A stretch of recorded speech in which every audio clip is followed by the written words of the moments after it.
Yeah. Look at it now. Yeah. I get these. Oh.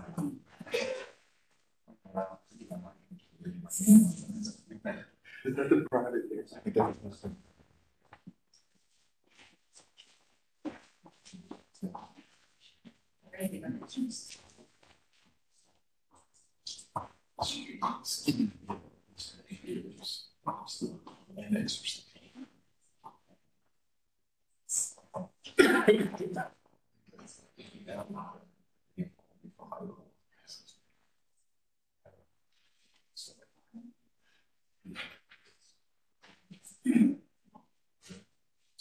Hey, we are recording. We are recording. Thank you very much, gentlemen. Thank you. Mike. Yes. We are recording. Good morning, Commissioners. It's 9:14 a.m. on July 6th, 2022.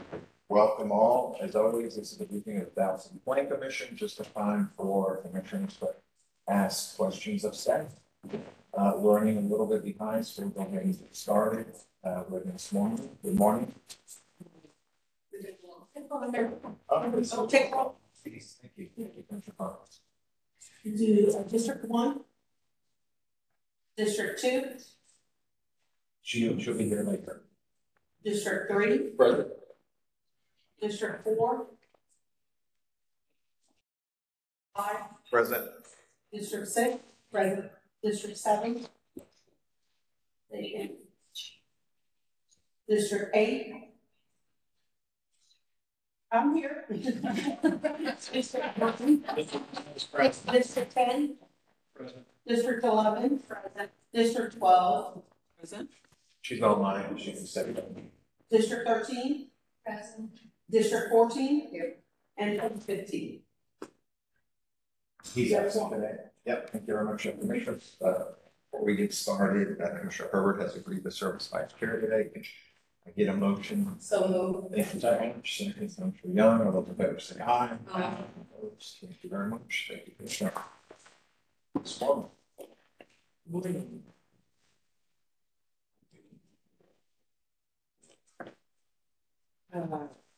So the first one you need to read is 0223-0111.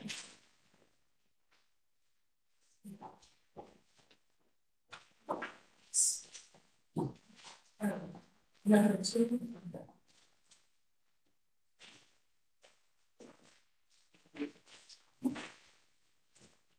It's a request for minor amendment to an existing development landscape plan. It's 4.49 acres. It's in Council District 10.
It's located northeast of downtown on the northwest corner of Greenville Avenue and Stoltz Road. It's in Planned Development District number 393, sub-area 1. It's the Lake Highlands Family YMCA Community Service. The request is to allow for the construction of an outdoor, or a swimming pool. area look at area. And this is the existing site plan. And it marks where the pool is going to be constructed. This is the proposed site plan, which are the addition of the pool. And in that area. And staff recommendation is approved. Questions? Sorry.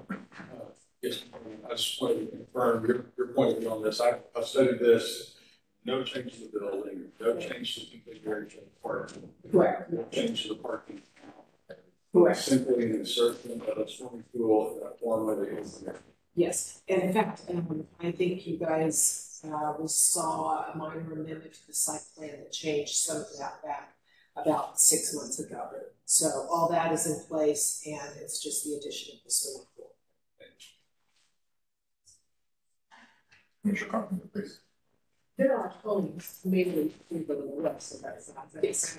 What's the distance for the swimming pool? Ironically, it was over 200 feet. It's about 300 and something to the nearest property line of the residential. Any other questions? Next case, please.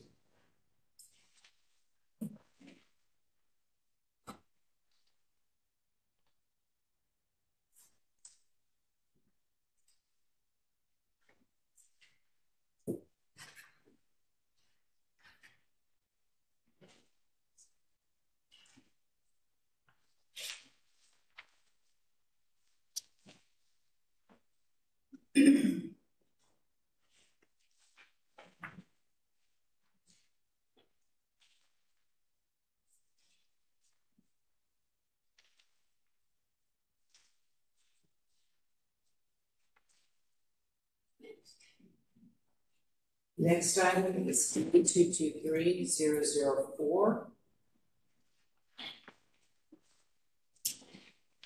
And the request is to create a new development plan for an office building with a below-grade parking structure, open space, and the structure will be containing some retail uses.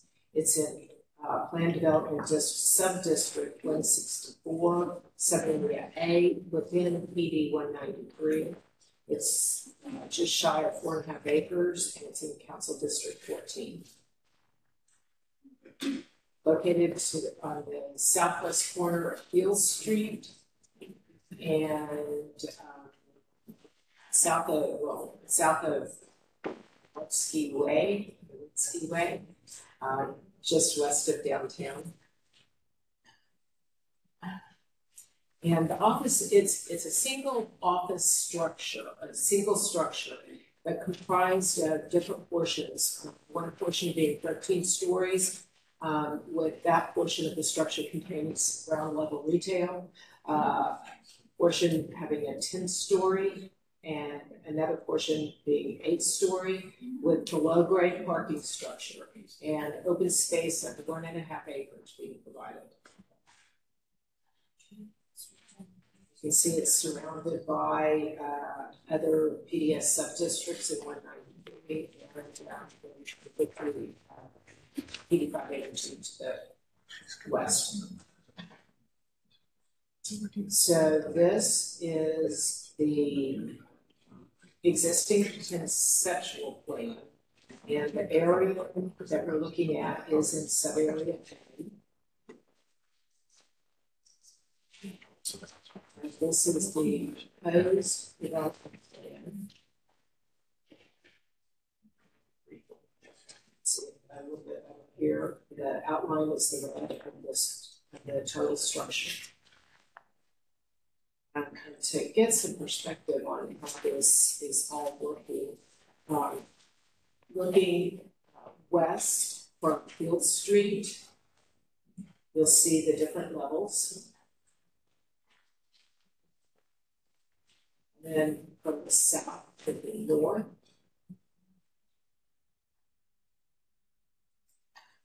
and then from the north looking south. and staff recommendation is approval. Questions? Yeah. Probably for Mr. Moore, this being a B case rather than an M case, am I correct that we are required to approve it if it meets the PD conditions in the conceptual plan? Yes, sir, that's correct.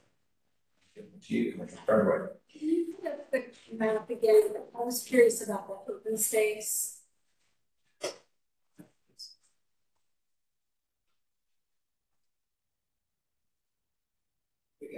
So the open space is going to be behind the buildings. Okay, I'm sorry, I can't hear you. The open space will be behind the buildings. It's west of it. Yes. If you look at, Will there be public access, or is this open space just for these buildings? it is required open space as far as whether it's, I mean, it's actually shown on the conceptual plan to be in that area. So as to whether it's open to the public or not, I will have to ask that. And if we have to meet the requirements of the PD, what does the PD require for this open space? Give me 1 second.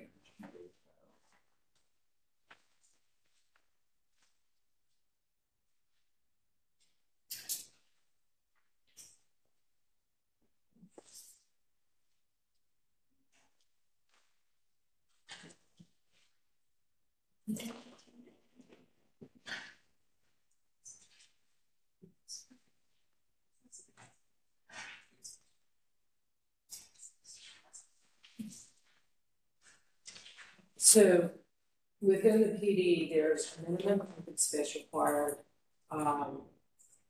that there is, let's see, an area covered by trees or tree canopies are considered unobstructed to the sky, may not have permanent structures except structures supporting pedestrian or outdoor recreational uses. Then paved areas, plazas, and planting areas within the 1.5 acres of contiguous open space may be counted as part of the open space. None of it requires it to be open to the public. And it goes on with things that have to be included in the open space that are non-permanent, but that will be, of course, addressed at permitting and not part of the development plan. Any other questions, commissioners? Yes, Commissioner Sam. Yeah, I'm just having orientation. When I drive to City Hall, is this where they've already done the demolition for the underground parking lot? Is this where this is before the Perot Museum? Yes. Okay, I just was curious about process. So they start that, but then they can put in for their development plan. Yes, in fact, because no development is required for the following: site preparation, paving or grading, installation of infrastructure improvements open space. So there's a number of the items that are not required for a development plan. Got it. That's what was confusing to me. I kind of thought I had this done for us before all that got started. Yeah, so I would think they'd be doing some of their excavation in anticipation. The second thing was to this other question, and I know it was in here, but I forgot. What is the percentage of green space of this building? It has to do with a total of the entire area that It's an acre and a half out of 10.8 acres. thank you. So about 10%. 10%. Yeah, okay. Thank you. Any other questions? Okay. Thank you very much for responding. Commissioners, just FYI, case number 1 was briefed before and there were no updates. Any questions on 1?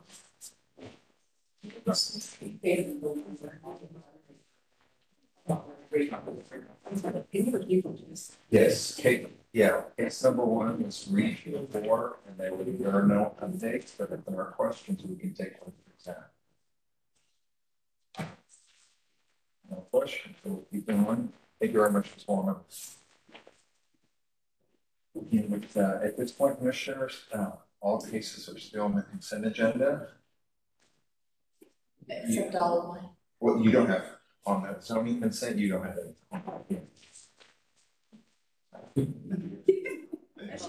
They know better than. Just sounds like. Well, 14 are complex.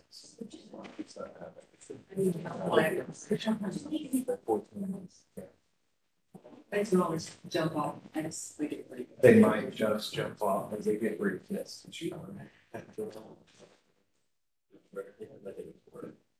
Yes.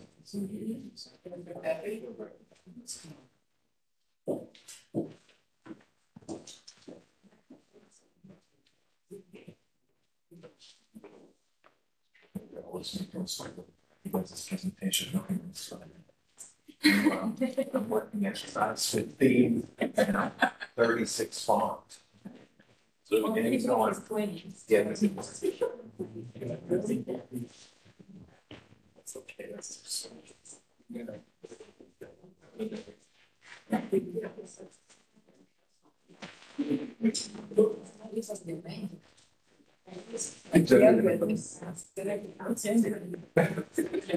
Really bad. Under the vines. He works great. He's a fine generation. Good time. Okay, I'm ready. Sorry for the wait. We are ready. Thank you. This is the 212161. It's a couple things. It's an application for plan development district for NE1 mixed use district uses.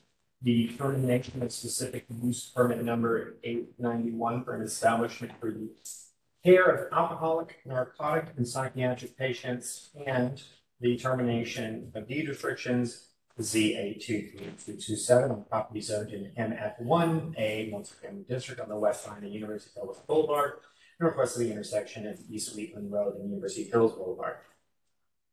This is about 9.5 acres.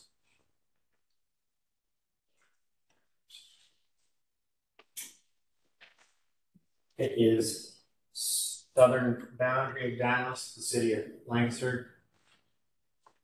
There's a site as it exists today, and it is currently undeveloped. Fronts University Hills, fronts Wheatland Road. There's a bit of grade on this site that you can't detect from this. Hopefully we'll be able to detect from the pictures. To the north, it's currently undeveloped. There's actually a creekway to the north, and the agricultural uses and church to the east. There's an undeveloped hard corner that is not part of the zoning request, but it is on NS. And then south across Wheatland is outside city limit, city of Lancaster. And then there's an open enrollment charter school to the west, competing 7. And like I said, it is currently undeveloped. They're requesting a new PD to specifically allow the multifamily use and by design standards. The PD would use NE1 as the base. It allows variations if mixed income housing is provided. The applicants are proposing a development plan with 3 building 5-story mixed use development with ground floor retail, upper floor residential units. PD would limit the use to 425 units. And then parking would be provided primarily in parking structure behind the primary residential buildings. Just quickly, the existing deed restrictions were put in place to allow the property to be previously rezoned to NF1 while prohibiting certain uses. The deed restrictions on the property's uses just allowed in R75 and from former chapter 51, except it allows an establishment of for the care of alcoholic, narcotic, or psychiatric patients through the SUP. The applicant is proposing to terminate both of those, the deed restrictions and the SUP. And so let's get down to our site. So this is on University Hills. There's a bit of a wall and a bit of a grade increase when you get up above the street. Hopefully I'm trying to get above this wall here. and I'm looking west into the site. Then it slopes down into the north towards a creekway. And I'm farther south, looking into the site. Across the street, looking back west. That's actually mostly the hard corner, the NSA parcel. So I've curved around that. Down here on Wheatland, current status of Wheatland is pretty narrow, and this is the southern property line. I'm going to go west here, going farther west. It's kind of where one would enter on Wheatland, where it develops. And this is the western boundary of Bamboo along the western boundary with the charter school. There's sidewalk ends there, the charter schools. I'm going to flip around and we're going to go back to University Hills.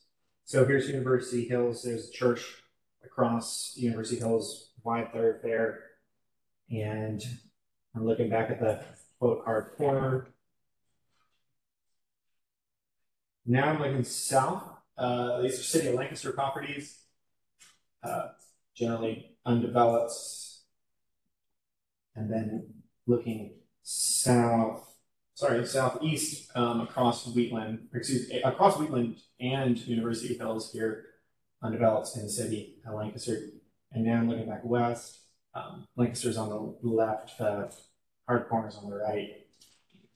There's something of a barn use in City of Lancaster to the south, more agriculture. Now this is actually on Wheatland looking west in front of the charter school, and subject on the right. Now I'm back at the north, and there's the adjacent creekway, where they're doing a street improvement project. They do drainage underneath that, so that the water can flow underneath there. That's how it's built today. And the development plans is such, got those 3 buildings, parking behind, detention area in the north, open space in the northwest, hard corners cut out of the property for now. And a little more detail, hopefully. Parking is behind the structure, required by conditions. Access to the sidewalk is there. Move on, just having these in case we need them, but this is the existing FDP conditions. For the SUP to be terminated and the deed restrictions to be terminated. And I've already given you the details on each of those. They are here. As for the development standards,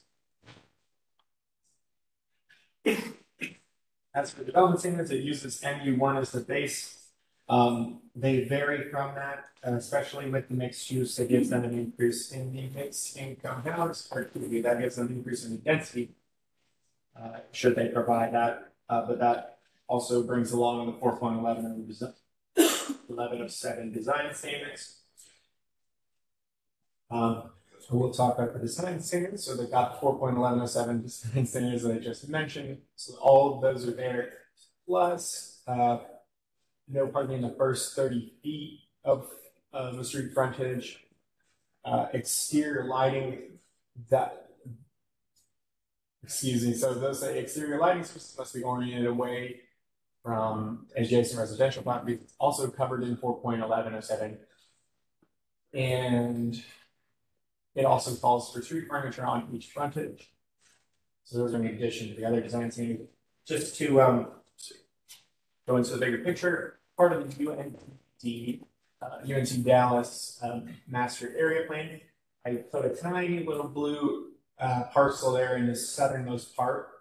And that's our subject property, but it is what's called the UMU1, urban mixed use. Calls for a mix of uses, higher density, all along the University Hills corridor, as well as to the east towards UNC Dart Station, which of course this is in proximity to UNC Dart Station, just across University Hills. And so more on the area plan, calls for increased density near Dart stations and along this corridor.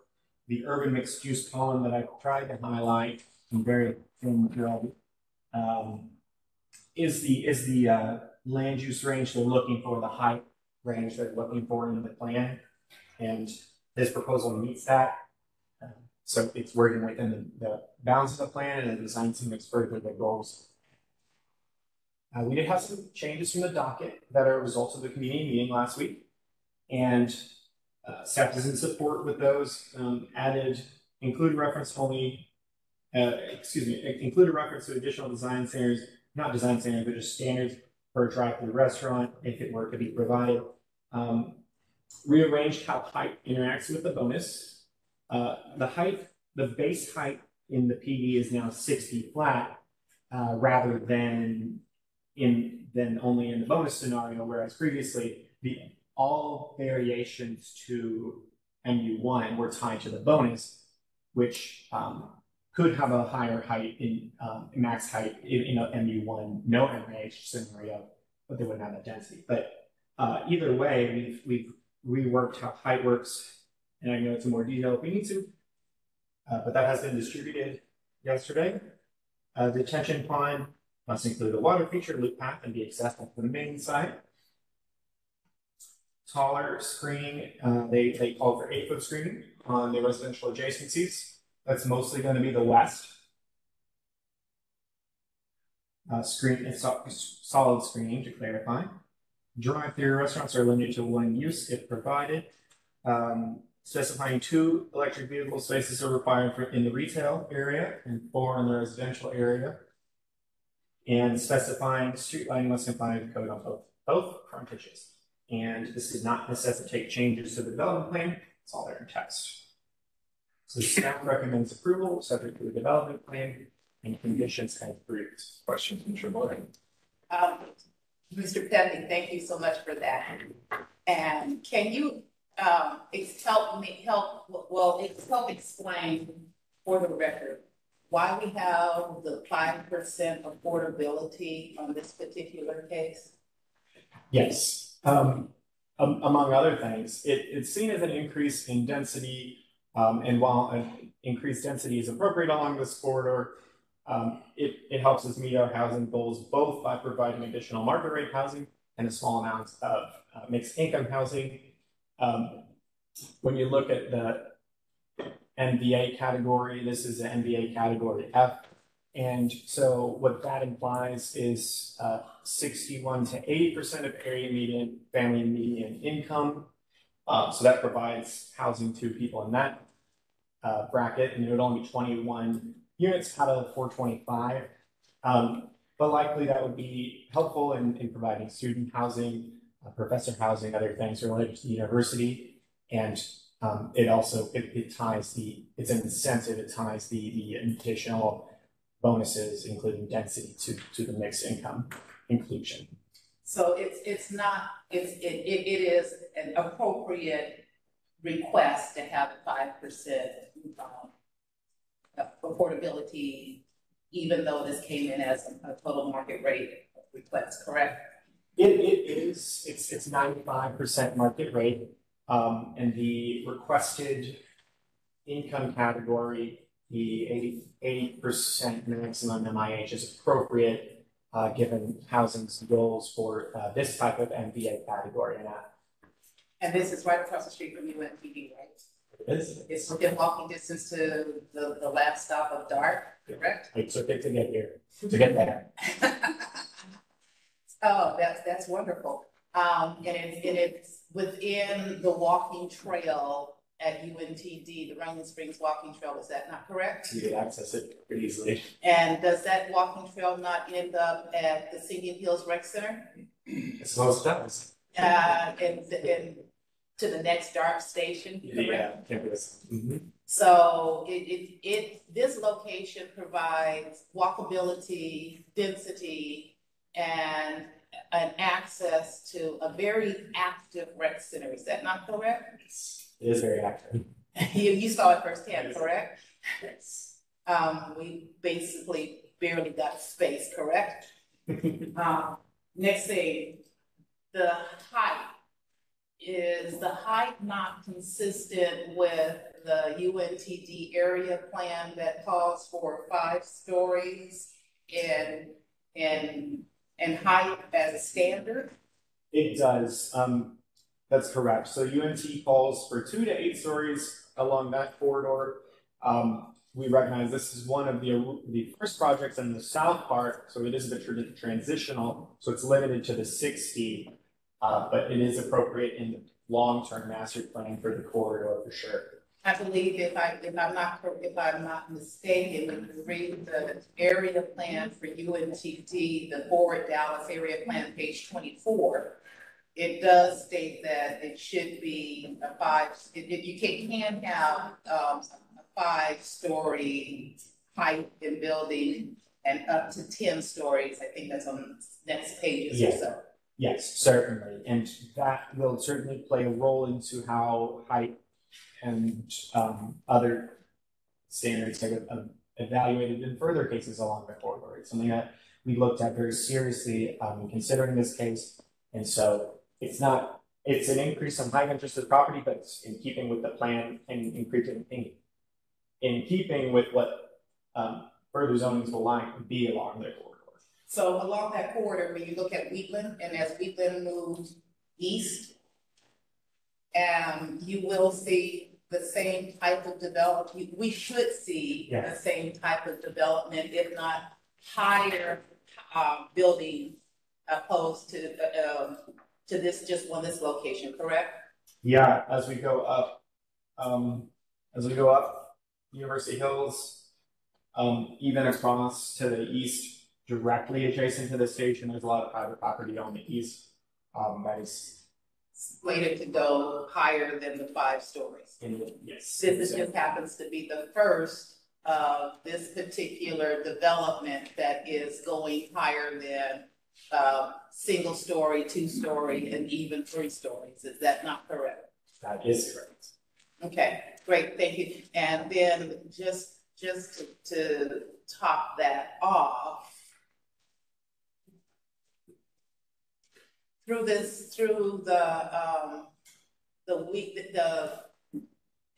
Wheatland Road, half of it is Dallas, and the southern half is Lancaster, correct? Yes. So although Wheatland is on the thoroughfare plan, we cannot dictate, control, or monitor what the city of Lancaster does with how they develop that roadway, correct? That's correct.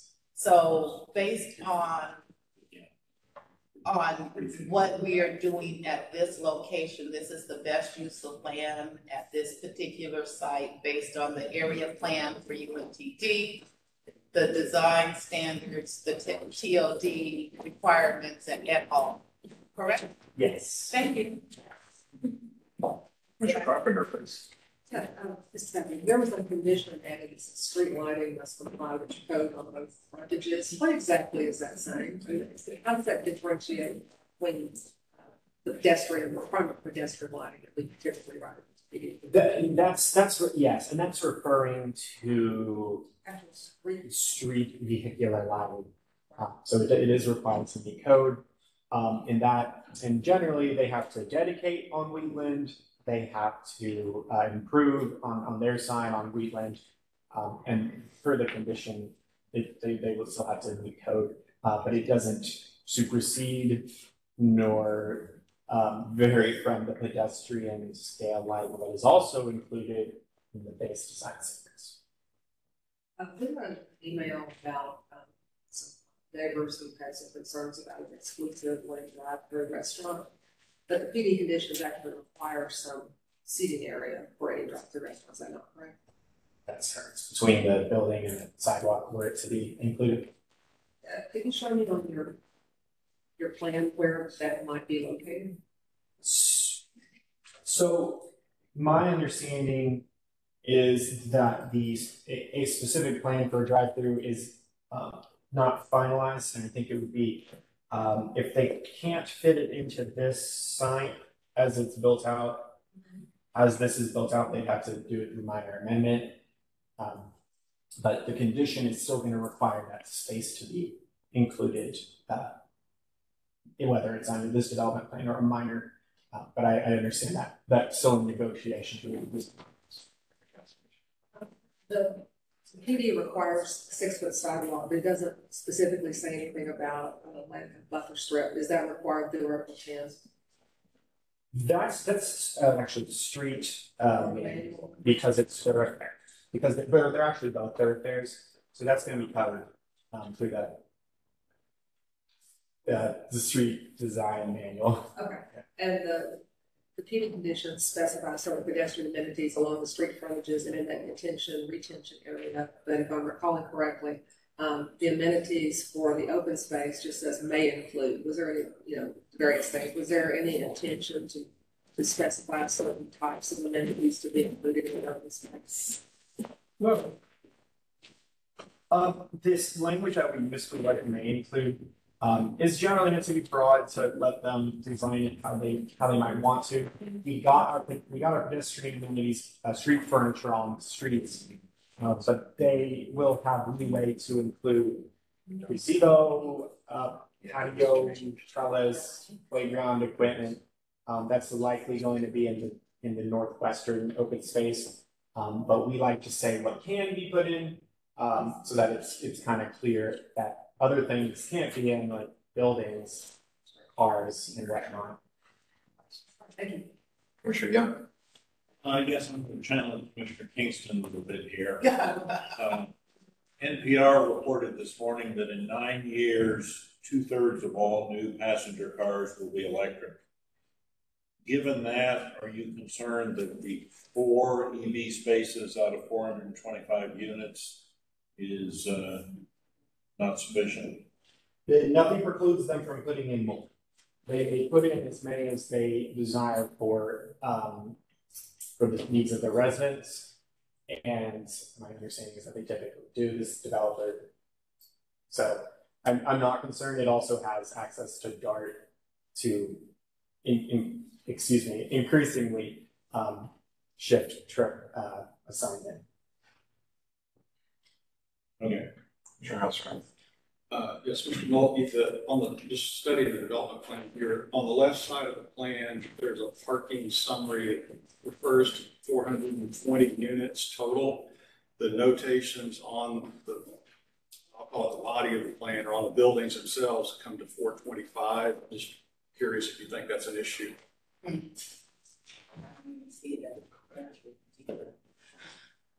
You're talking about what's Like the white box below the gray box says 420 on the parking, and then if you add up the units labeled on the 2 buildings, I get 425.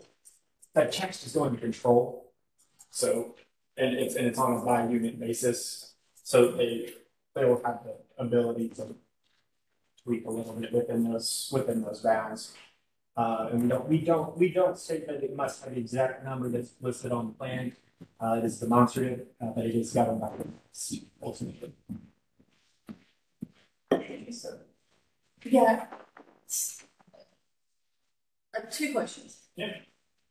Now that the building code has been amended to require certain EV parking infrastructure, can we modify those requirements in the PD? I've been told yes, and I've been told no. And if so, is there any rationale for why we would do that in this plan? Because the EV parking requirements that we now require as a city under a building code are far exceed what this plan requires. A plan like this, and somebody can correct me if I'm wrong, but I believe it would require 20% of the parking to be EV capable, and maybe only a couple spaces EV ready, but there's a big requirement for EV capability that is not being met in this project, that to retrofit would be probably a 7-figure retrofit down the road. Given where we are in the electric vehicle trends, I guess I'd like to understand staff's recommendation for excluding this project from the building code that we amended in March that's designed to meet the trends. It shouldn't exclude them from the building code because it can't vary from building code. Okay. So why are we even, and so I guess I'd like the city attorney to weigh in on that, because that's the question I've asked more than once and gotten multiple answers. Can we in the PD circumvent what we now require in our building code for EV parking infrastructure? That's the third question. I was under the impression that we could, Commissioner Kingston, but I will double check upstairs and get a definitive answer. Okay. Yeah, I'd just like to know because we. Is that upwards or downwards? Yes, sir. And then my second question really for this project is, why would we have so little, why does staff feel comfortable with there being so little EV parking infrastructure on such a large project? The inclusion was the inclusion was included at the request of the commissioners so that there was a set number that we knew about, but it is not intended to vary from building code. So the intent was to make sure there was some, not to exclude what we have to provide. Those are not EV ready, these are EV capable. These are EV ready, these are EV ready, not EV capable. So at a minimum, on day one, they have to be. So that was the intent to say that at day one, they must, not that they can't do more. One quick follow-up, Commissioner Kingston's question. So am I doing it wrong? I'm almost got it. Mr. Pepe, maybe you could take a step back and educate us and me. Let's say that no EV language was included in this. Does that mean that they get out of jail free card here, or they still have to match the building code that Commissioner Kingston is referring to? So what percentage do we end up with? They still have to meet the building code requirement, which I don't know off the top of my head. Okay, it'd be nice to know that, right? Because maybe they're going to include that a higher percentage than what's on the language of the PD, but we just don't know, right? And it would be helpful to know, that way we know what to put in here. Maybe as Commissioner Young kind of fleshed out there, that maybe we're inadvertently lowering the threshold here without knowing. Well, what I was told, and I don't know that, because Yeah. if you're going to alter the amount, that you really should reference the building code requirement, and in your PD language that says, that code does not apply, in lieu of that, this provision applies. So are you saying, well, so just so I can stay on track, are you saying that if you, instead of saying a specific number, you just reference the EV code as it is written today? I don't think that's do that. So we're not part of our building code. We didn't reference building code in the text, and so we didn't say that doesn't apply. We said accessory vehicle charging station with capacity for X vehicles is required, and that's referring to the zoning code. We have a provision at the end of each PD that says the building official shall not issue a building permit to authorize work or a certificate of occupancy to authorize the operation of a use until these have been in full compliance with this article, Dallas Development Code, construction codes, all other ordinances, rules, and regulations of the city. So by default, that means that the building codes do apply. So if we're looking to, assuming, I think this is a question we're trying to get a resolution on, because it's going to probably keep coming up. Yes. How, if we are permitted to modify the EV requirements that the building code requires, what's the suggested language for doing so? I mean, my guess is we're not allowed to really do that, because should we, as a public policy, have people like me modifying our building code? But couldn't you modify it as a big race in the hand? We can't modify plumbing. We're going to get to you in just a minute. I'm talking about this. Yeah. I mean, it's kind of like we can't modify plumbing with other sections of building code. They're divorced for a reason, and I don't see the text as altering or exempting from building. Not that we couldn't. I'm guessing this applicant doesn't realize the amount of EV parking infrastructure that the building officials require. That's going to be a bad surprise for them. Let's get that fleshed out before the hearing for sure. Mr. Moore, Mr. Stannard, please. Okay. I'd like to clarify the same thing. is this going to be EV capable? And I'm talking about, are you making the whole parking lot or the whole section more capable than this 1%? You've put 1%, and I would think that if the building code, I think we talked about before, 3 to 5%, that's kind of what Commissioner Kingston had sort of set as our default. I don't know what the building code is. But suppose, why couldn't you ask in a certain situation to go up? But if you've only got 1%, how much capability is in there? How does the building code deal with having the capacity? So that you're not retrofitting. Right, this is referring to access to ready or functioning. EVC. Yeah, the capability, Okay. the actual functioning ones. It doesn't speak to ready or anything else in building code. This is Don't you think it should say if you were doing less than 1%, which is what you're proposing, and I'm not sure, like Commissioner Kingston, I understand why you would even put the 1% when there's a building code that would be, let's say, speculatively 3% at the minimum. But even if you did that, even if you went building code requirement, let's call it 3%, can you also say, but have certain more capable? Because one of the expenses is the retrofitting.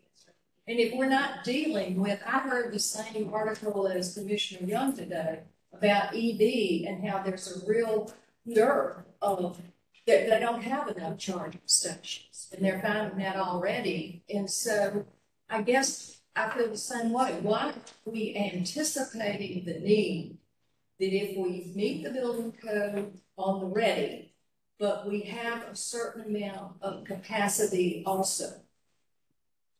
Let me see what I can. Let me see if I can boil that down. But it doesn't vary from any of the standard in the building code. We're just talking about the presence of the zoning code definition of charging station, and has a minimum capacity for that. I don't see it as modifying that in any way. So you don't see having two different things, like ready when the building opens, but the capacity set up within the building to add more? That's the capacity requirements from building code are still there. Okay, so they have a code for that too. But okay, can we see this though? I'm reading out of it right now, so we can send the link and all the ordinances to all of you. So it depends for multifamily, for instance, it depends on the number of parking spaces. And then there's a fixed number for EV ready, which is up to 2.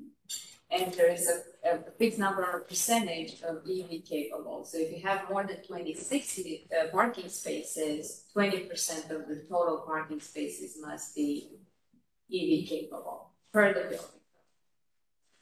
Okay, so 20% must be capable. I got that. And Your first minimum 2 must ready. A minimum of 2 ready, but the 20% capable, and the 20% is across the board. Is that correct? It's based on the parking provided. Yeah, but 20% whatever the parking requirement is. Yes. Okay, That's how you're reducing it. So, Please. so are we saying that the ask in this PD is greater than what the building code says? Because if you're saying the building code says that 2 must be ready, and this is asking for 6 to be ready, then it still would. You're asking for more. We're asking for more at the onset, and then per building code, it must be 20% capable. Correct?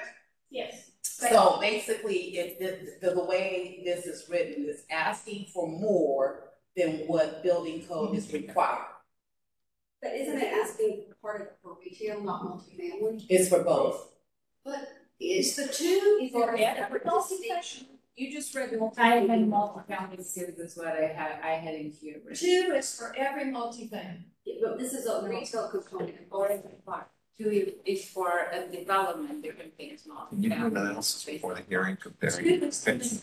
Okay, so commissioners, I think what we're gonna do, Mr. Pepe has volunteered to do an analysis of the code here and create a little chart and compares what's on the PD and the numbers that are gonna be required versus what's on the building code. We'll get that for the hearing. Commissioner Houserath, followed by Commissioner Young. I support. Off consent. I'm sorry? Off consent. It's still on consent. Maybe after we get this chart, we can see it. It is still on the consent. Well, you know what, if here's the deal. If it's that much of a challenge, just remove it and go with building code and leave it on consent. Yeah, let's see what, I mean, if you wanna, anyone can take it on consent, but at this point, it's still on the consent agenda. Maybe once we get this analysis, nobody will wanna take it on consent. At this point, it's still on consent unless somebody wants to take it on. I'm sure, Houserath. Yeah, maybe I'll be forgiven for a couple of rhetorical questions, but why would this body want to weigh in on topics that are not related to land use, that are clearly defined as a building code? And to what benefit would we weigh in on this? Thank you. Commissioner.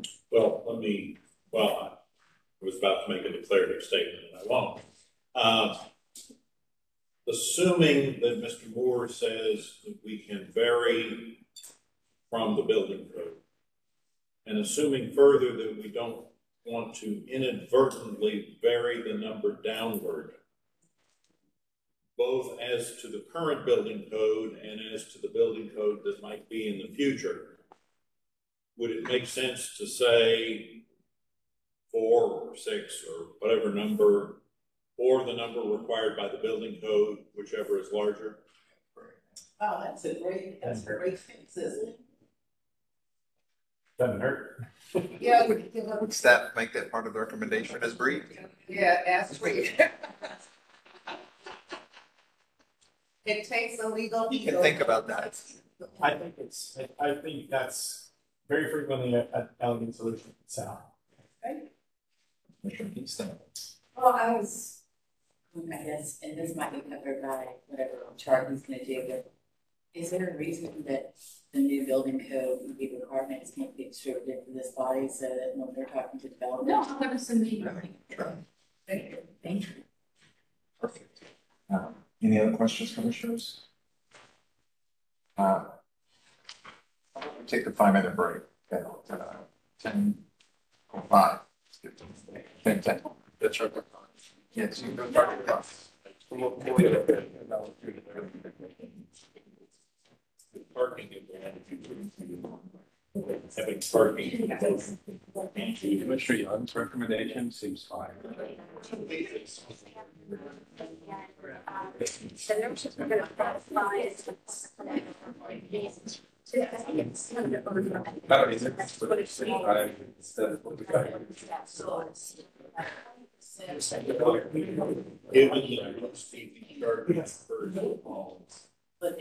But they have to only have 2 low number or 6. No, so I'm gonna. Well, you could send the same thing. In the back. Parking. That's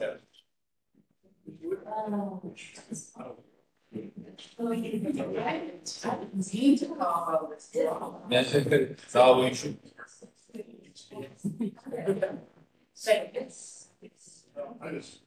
And Get back on the record. It is 10:13 a.m. We'll go ahead and go to the next case, number 5. Ms. Munoz. Thank you, sir. Good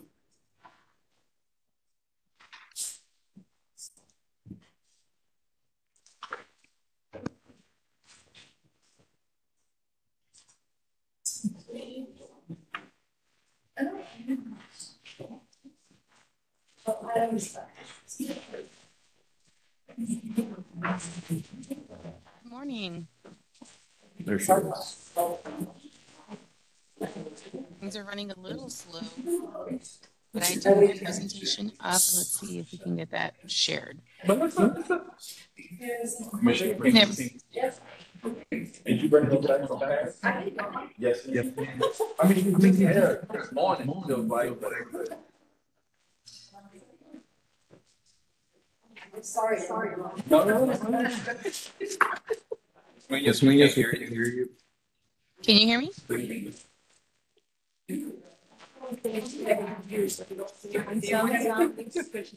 Oh, I'll take it. Can everybody hear me? Keep talking. Hello? Yep, we can hear you now. Thank you. There's a really bad echo in there. I'm not sure if everyone's hearing that, but I am. Is that better? Like a reverb of voices. That's what it sounds like.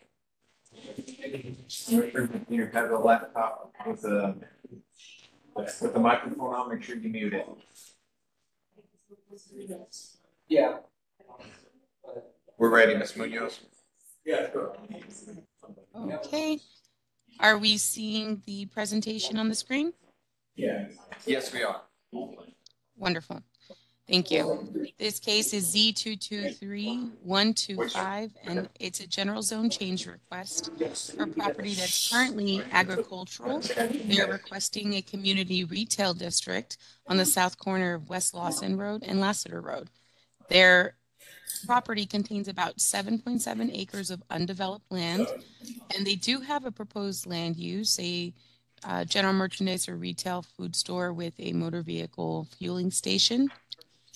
Of course, this is a request for general zoning, so there are no guarantees, and all permitted land uses in the CR district will be allowed.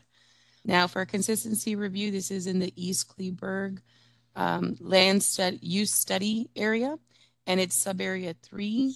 According to the future land use map, it identified this area as being either green open space. However, it also shows this tract on their map as being able to provide neighborhood services for the area. There are a lot of residential uses in the vicinity, and that this property, which I'll show you here on this aerial map, as you see, it's undeveloped, but you see all the residential uses that are located to the southwest and southeast. Those are all in the mobile home district. And then the institutional use across the street in the agricultural district is a public school. We have undeveloped properties and some single family to the southeast and east. And then on Catacorner to the site off of Lassiter, there's, of course, an undeveloped tract to the northwest. And then the site for Z223139, which was a mini warehouse request that came to you last month. Now, this is just the zoning map identifying all those surrounding land uses and zoning districts, as I mentioned. And now we will look at the photos of the site. This is looking southeast onto one of the little tooth section of the property that's undeveloped. I don't see my photos changing. They're not. I'm sorry. There you go. I don't know why that happened. I'm sorry about that. But it is just undeveloped all across that section. And then these are the surrounding land uses. This is the mobile home uses to the south on Lawson Road. This is adjacent to that tooth cutout that's undeveloped of the subject site.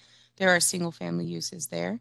And then the school across the street with additional open space, the undeveloped property to the north. And then there's the site for the mini warehouse use. There was some utility work that had occurred there, and then undeveloped properties, followed by single family and additional mobile home uses to the south, followed by undeveloped and single family uses. So the development standards going from agricultural to a CR district, they do have reduced front yard setbacks, and then they do have additional setbacks whenever they are adjacent to residential. So for example, that one tooth cutout that is surrounded by single family agricultural district is considered residential.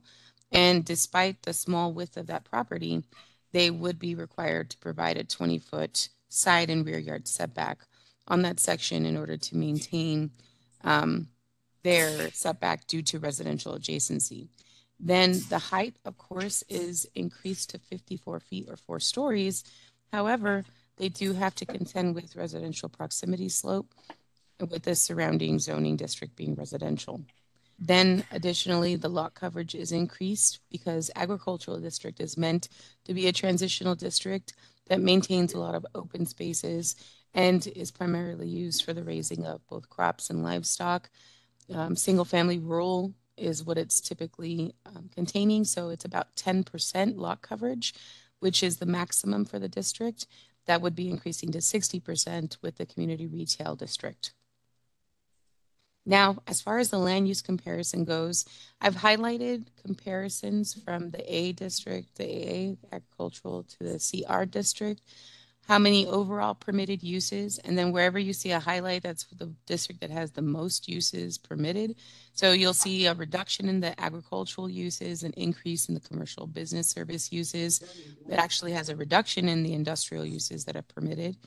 And then it has an increase by allowing lodging, miscellaneous office, and largely retail and personal service uses of 29 uses now permitted.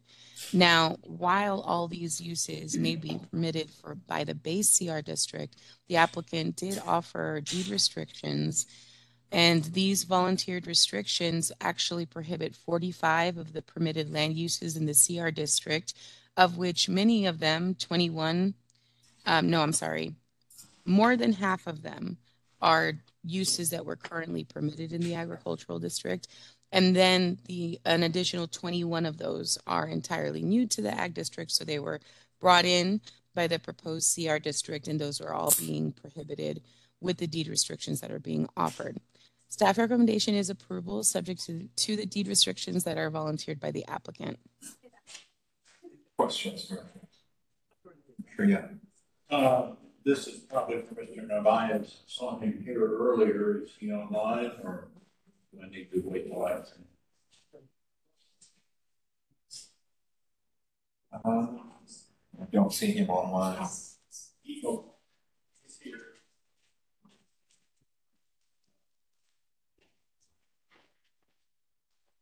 You can come back to me. Okay. Commissioner Carpenter, please. Yes, Ms. Munoz, could you show the slide that shows the little notches, the little cutouts?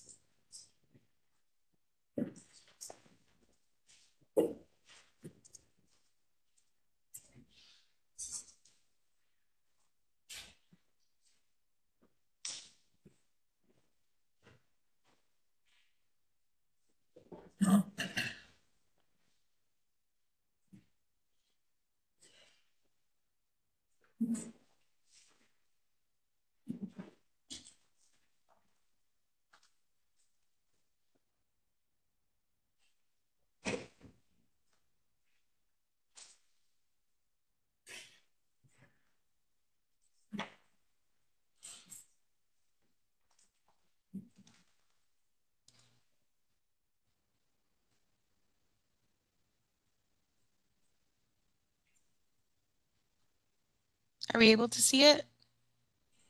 Yes, yes. Can you enlarge it at all?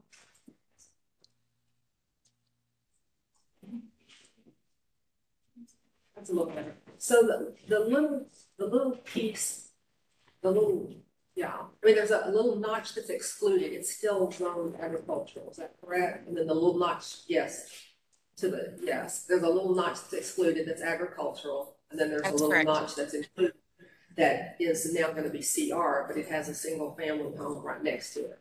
So if the straight zoning change goes through, that little notched out piece could no longer be a single family home. It would have to be something that fell under CR. Is there any realistic development that can go in on that property as CR that's given it doesn't look like a very wide lot and given the required setbacks? My concern is about the effect of that CR zoning on that adjacent residential property, and if there is any realistic use of that property as CR.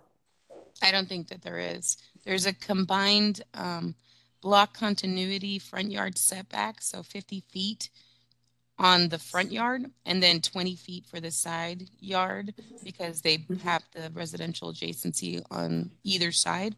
So that would eat up the majority of that lot. Mm-hmm.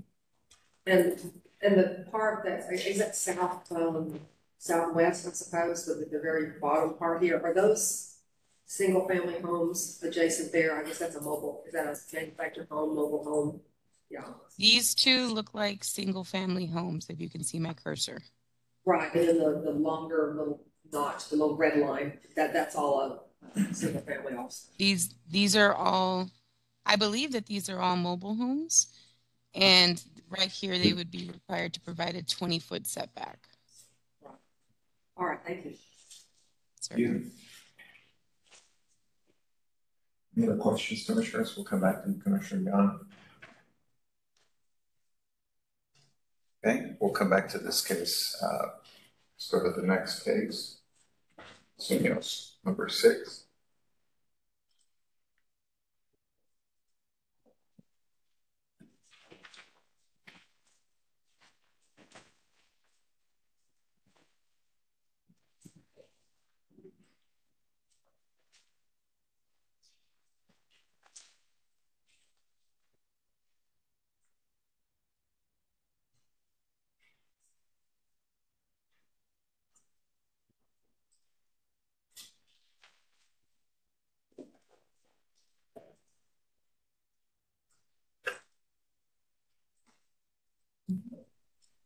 Okay, can we see the presentation?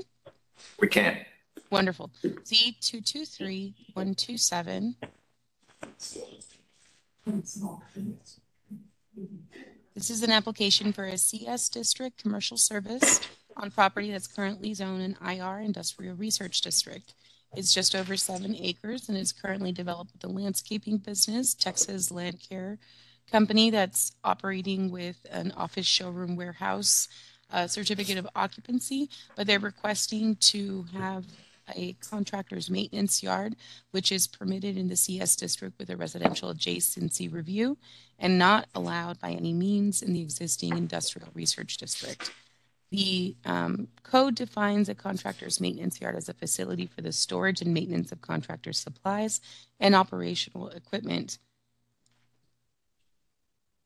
The property is located in Northwest Dallas, west of Harry Hines, and north of West Mockingbird Lane, east of Stebbins Freeway. Here's an aerial map showing the developed nature of the site.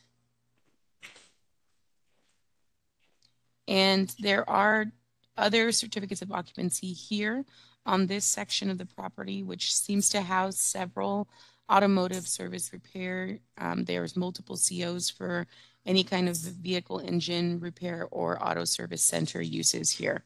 But this is the site of the current landscape company, and they do want to store items both here in the rear. They currently have items stored, and then here in the front along Empire Central, you do see some materials currently stored there. Now, the site itself, again, it has COs for an office, showroom, warehouse, vehicle engine repair or maintenance and auto service center all throughout this property. And then to the north, we have additional office, showroom, warehouse uses, vehicle or engine repair or maintenance, industrial inside, and a private recreation center that's located to the northwest. To the east, we have office, showroom, warehouse, a contractor's maintenance yard through PD 1071, and vehicle display sales and service located further to the east, auto service center and vehicle or engine repair or maintenance, and both to the south and west, we have office, showroom, warehouse uses, which dominates in this area. Here is a photo of the subject site at the southwest corner of the property from Empire Central. We're looking north onto the site, and that's where you see some of those materials being stored there. So since they're doing that outside storage of materials for their business, they're considered a contractor's maintenance yard. And this is the second part of the property that does include all those different COs for auto service center and vehicle engine repair. And this is that corner that I mentioned that has additional materials stored back there. I was not able to access that closed gate at that section. This is a portion of the property that I had to count on Google for to show an interior view of that site. And then here we are looking at surrounding uses, so mostly office, showroom, warehouse, or related to vehicle or auto service center.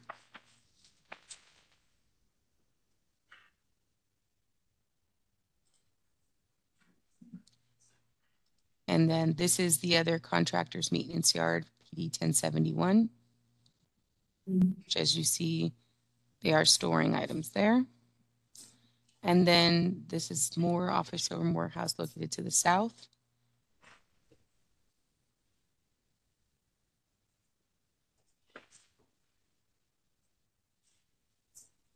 The development standards for the existing IR district and the proposed CS, they're quite similar. In reality, this is really a reduction of property development rights when it comes to the maximum density, height, and those are the major things. I guess the side or rear yard setback is reduced to 20 feet, but only whenever adjacent to residential, which there is none in this area.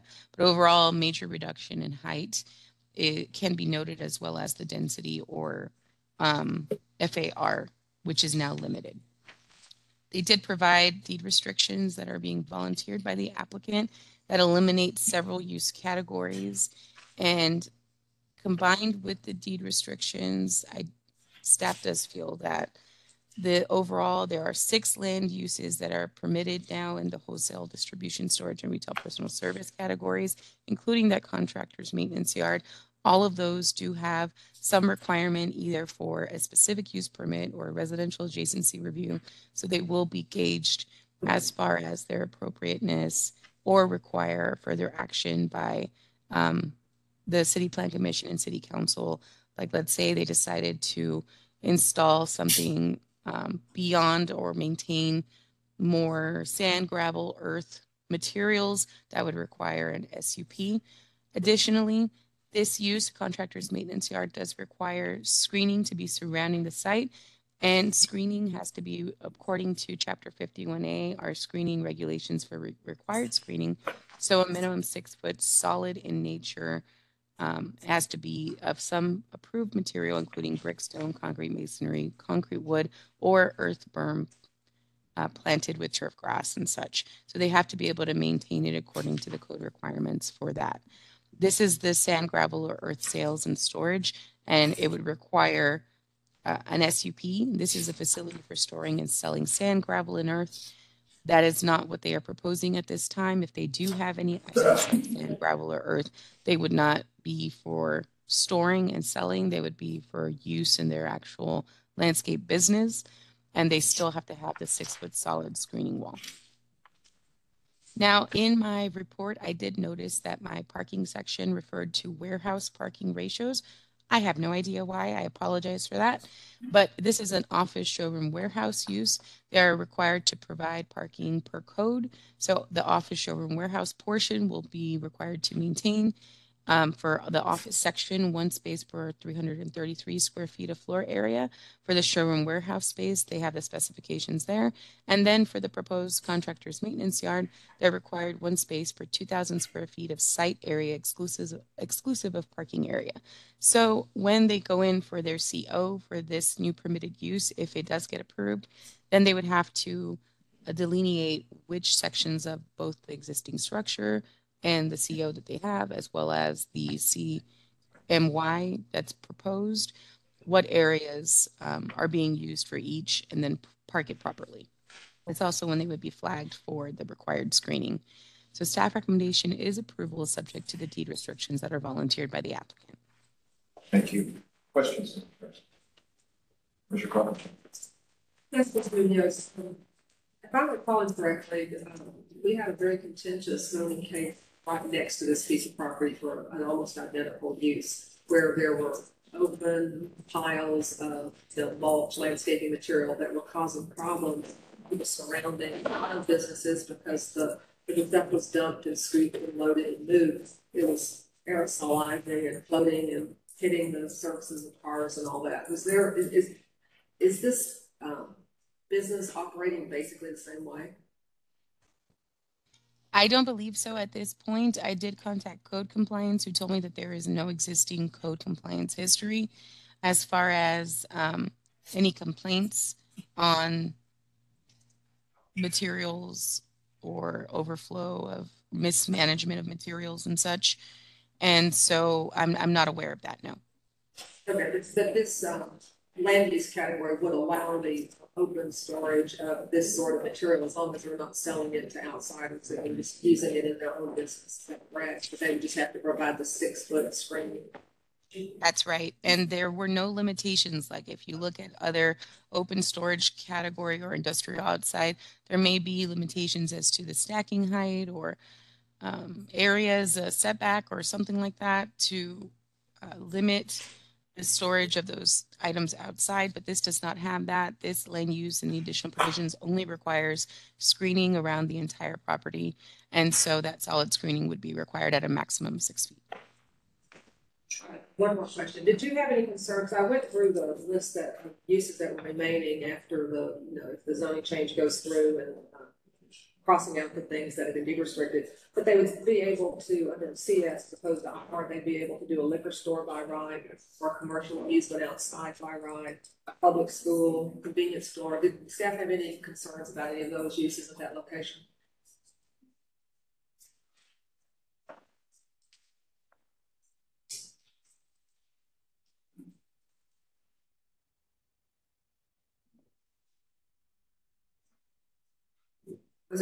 Were you able to hear them? I think she's looking it up. Okay. Yes, I'm just looking at the table real quick to compare that. Definitely at the time of my review, I was not concerned with the remaining land uses. I think that they'll probably, the remaining uses are pretty much appropriate. In some rare instances, I think that those uses will sort themselves out. I don't think we would see a school there, but you never know, I guess. All right, thank you. Certainly. Any other questions for the Okay, keep moving. Next case, please. Doris, good morning.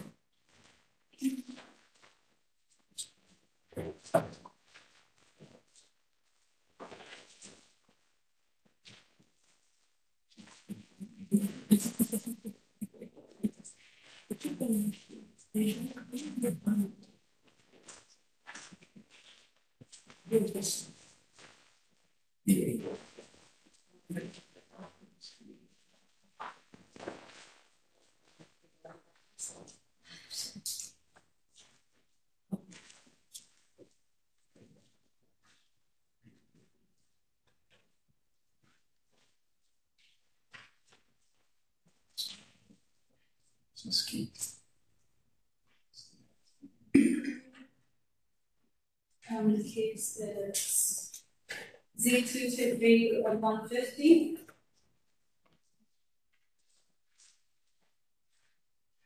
The application is for general zoning request for an RRB retail district on property zoned in CR, community retail district with date restrictions. It is located on the east line of South Poplar Hill Road, south of East Red Bird Lane. It is on the south of Dallas. As I mentioned, it's along South Poplar Hill Road, just south of Red Bird. Zoning is not around the area. It is undeveloped to the north, is CS. On the south is also undeveloped, it is kind of okay. And then adjacent to the east is a single family home. And then to the west, across south of Poplar Hill, there is going on construction of a general merchandise or food store, less than 3,500 square feet with a motor vehicle filling station. The area is currently, as mentioned, CR community district, and there is an existing building on site. The current CR community regional district zone does not allow the proposed vehicle display sales and service use. Therefore, the applicant is seeking to rezone to an R regional regional district which permits the use subject to a residential agency review. So the site code is it's mentioned, the site does have an existing structure. Looking on the east, on South Poplar Road, and then to the southeast of the property, and surrounding uses. As mentioned, to the north, there is an undeveloped property zone CS. And then for the northwest across Redbird Lane, it's also undeveloped. And then across after looking to the west, it's under construction. And then to the southwest of that property, there's also developed. And then to the southeast of the property, it is undeveloped. And then as we go to development standards, so the existing expansion is a CR, and they are proposing an RR. There is existing digit restrictions to this request, but we're going to development standards so that they're in the CR. And then comparisons between the CR and RR districts.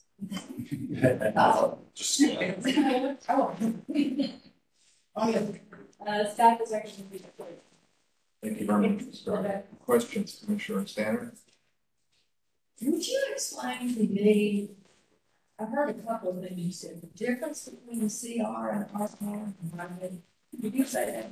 Yeah. So the difference between the CR is that the CR does not allow a vehicle display sales and service, so that is why there are wanting to request the RR, which does allow that use, but with a residential agency review. Okay, what's residential agency? So so this use will be allowed when subject to a residential agency review from the building inspections revision at permitting. So the RAR is a procedure for certain proposed developments that existing impacts surrounding land uses and infrastructure needs and demands. Okay, so it's like a development review for residential. Okay, thank you. Thank you, Commissioner Carpenter. I guess as far as, the deed restrictions that are on this property already are on it with the current zoning. They're not activating deed restrictions. Correct. Okay.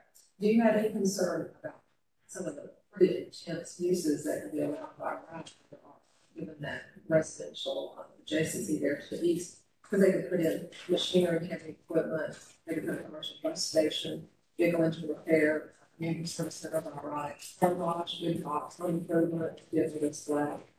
Yeah, a lot of these to me seem very problematic. So the property on the north is rated CCS as well, so it has a higher capacity, and then because the property is consistent with the zoning entirely consisting along the principal arterial road with minimum width of 100 feet, that can support a slightly more intensive district. Thank you. Could you take this on consent? Consent. Any other questions, commissioners? Please, Commissioner. There's on the property itself, I go by, but there's a home, single family home on that property currently. In your note, they say that they were going to use that existing building to work out of. Is that single family home have to be redeveloped for them to operate on? Okay, so they will have to go through a building inspection to provide for the use that they're proposing. Other questions, commissioners? Okay, next case, and before we do so, just let the record reflect that Commissioner Popkin and Commissioner Hampton have joined us. Good morning. Case number 8.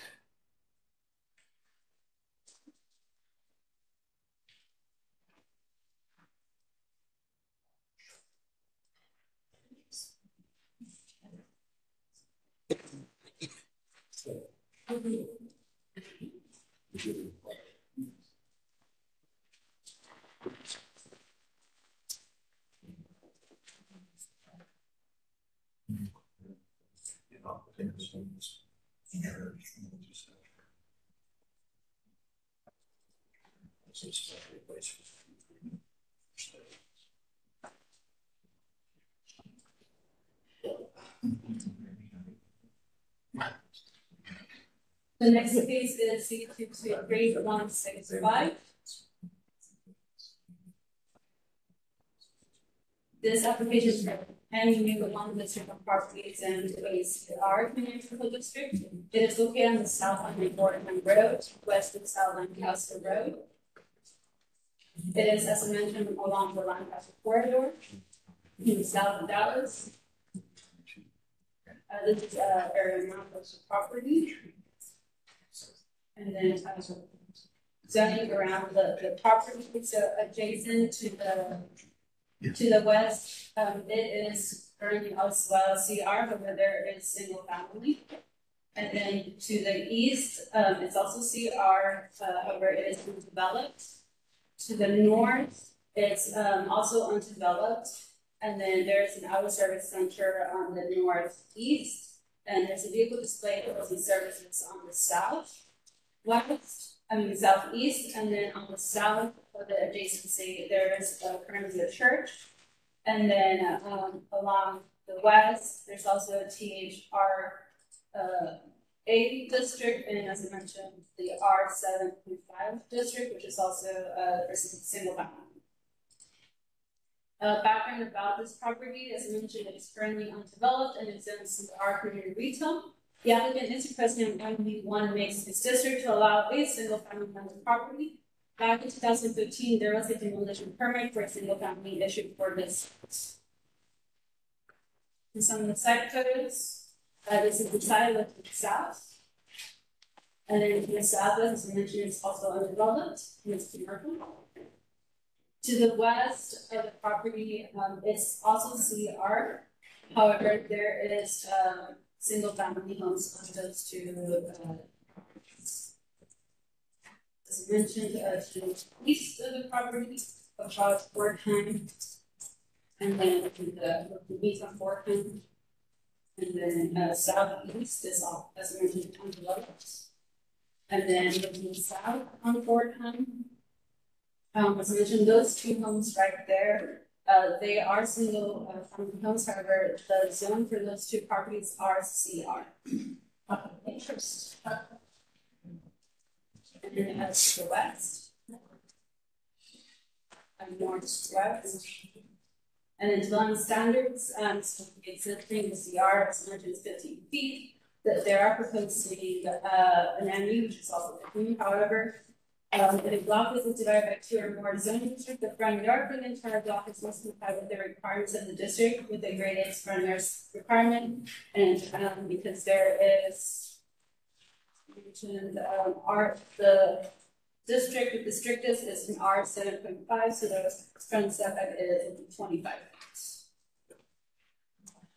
Then lines of comparisons between the CR and the MU, the difference does allow a single family. Can you make that bigger?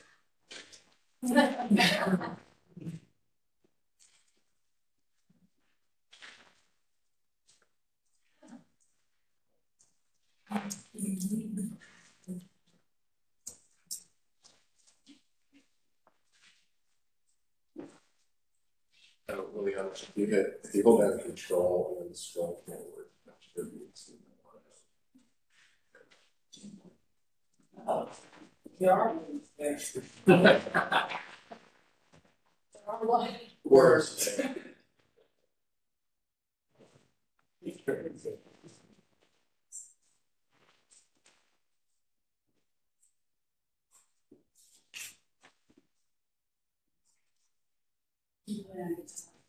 Very essential single family is allowed.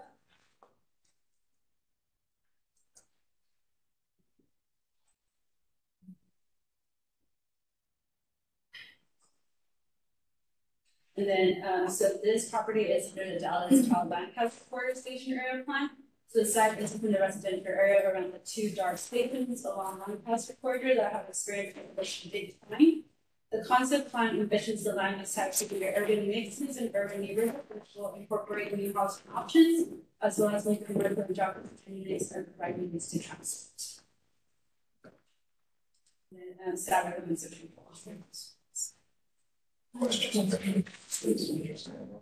yes, here's my question. I'm just curious about Jim. If single family and the underlying line of zoning to CR, do they have a leg to stand on in this lane since it's already a CR? I mean, can they oppose this if they're kind of in compatible zone? Yeah, I guess so. Okay, but they, yeah, okay. Because this is just for a zoning change, they haven't submitted any kind of concept. Not that I know. Okay. How's that get to be, single family to be? No, that's the reason why they're zoning to avenue. Yeah, but I'm just saying, that's interesting. No, I'm talking about those houses that was actually on city owned. And that was okay. It's not important. Yeah, so they just did it and stuff. But I thought in the notes it said there's never been a commercial use here. So it's like, my hunch is that someone with way more historical knowledge than me is that somebody just slapped the zoning code on this area without any regard to what was there. Yes, that's exactly what makes it fine. Interesting, yeah. Yes. As for the aerial, like historical areas that I found, there was a home since there since 1952. Oh, yeah, so, you're right. Bad here.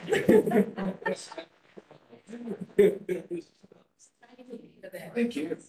Any other questions from the sheriff? Okay, let's keep moving. Thank you very much, Ms. Garza. Commissioners, case number 1, excuse me, 9 is going to be disposed of by Commissioner Housewright. Are there any updates on number 9? I know it has been briefed and heard. Mr. Mulkey. It's been briefed before. Yeah.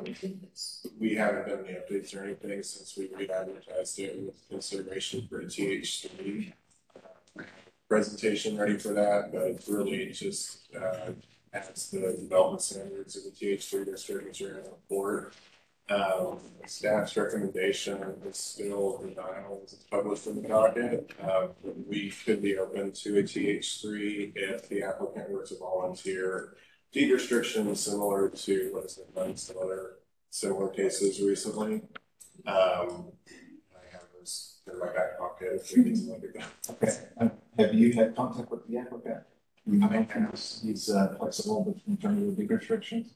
That's my understanding. I think this case is more, or where we left off was more a discussion between the applicant and the commissioner. Unfortunately, she has been out of pocket, so that's kind of the current status. Very much, Commissioner Redwright. No, you guys have a question. You, Commissioner Young. Am I right that block-based continuity will apply regardless of whether we do duplex or duals? Hold on. But my understanding of block-based continuity is that TH3 would match the existing R, so it wouldn't create a disruption on the block. That's correct. In the same way that D would, because D requires 25 feet back, whereas residential is only 20 feet back. Okay. Someone reading the code. You know, this job, this. Pay attention to Three front yards, I would never forget. Yeah. Nobody forgets. Commissioners, and number 10 will be held under advisement until August 3, so we can go ahead and brief everyone then. Number 11, I think, will also be held, but we're going to go ahead and have a quick briefing on that one. Oh, for August 3rd, you said? August 3rd, yes, number 10. That's staff recommendation to August 3rd. Go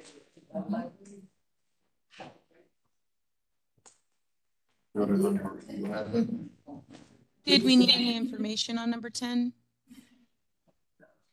Any questions on 10? I think not. We'll go to number 11, please. 11's been held. It's going to get held, but we're going to have a quick briefing.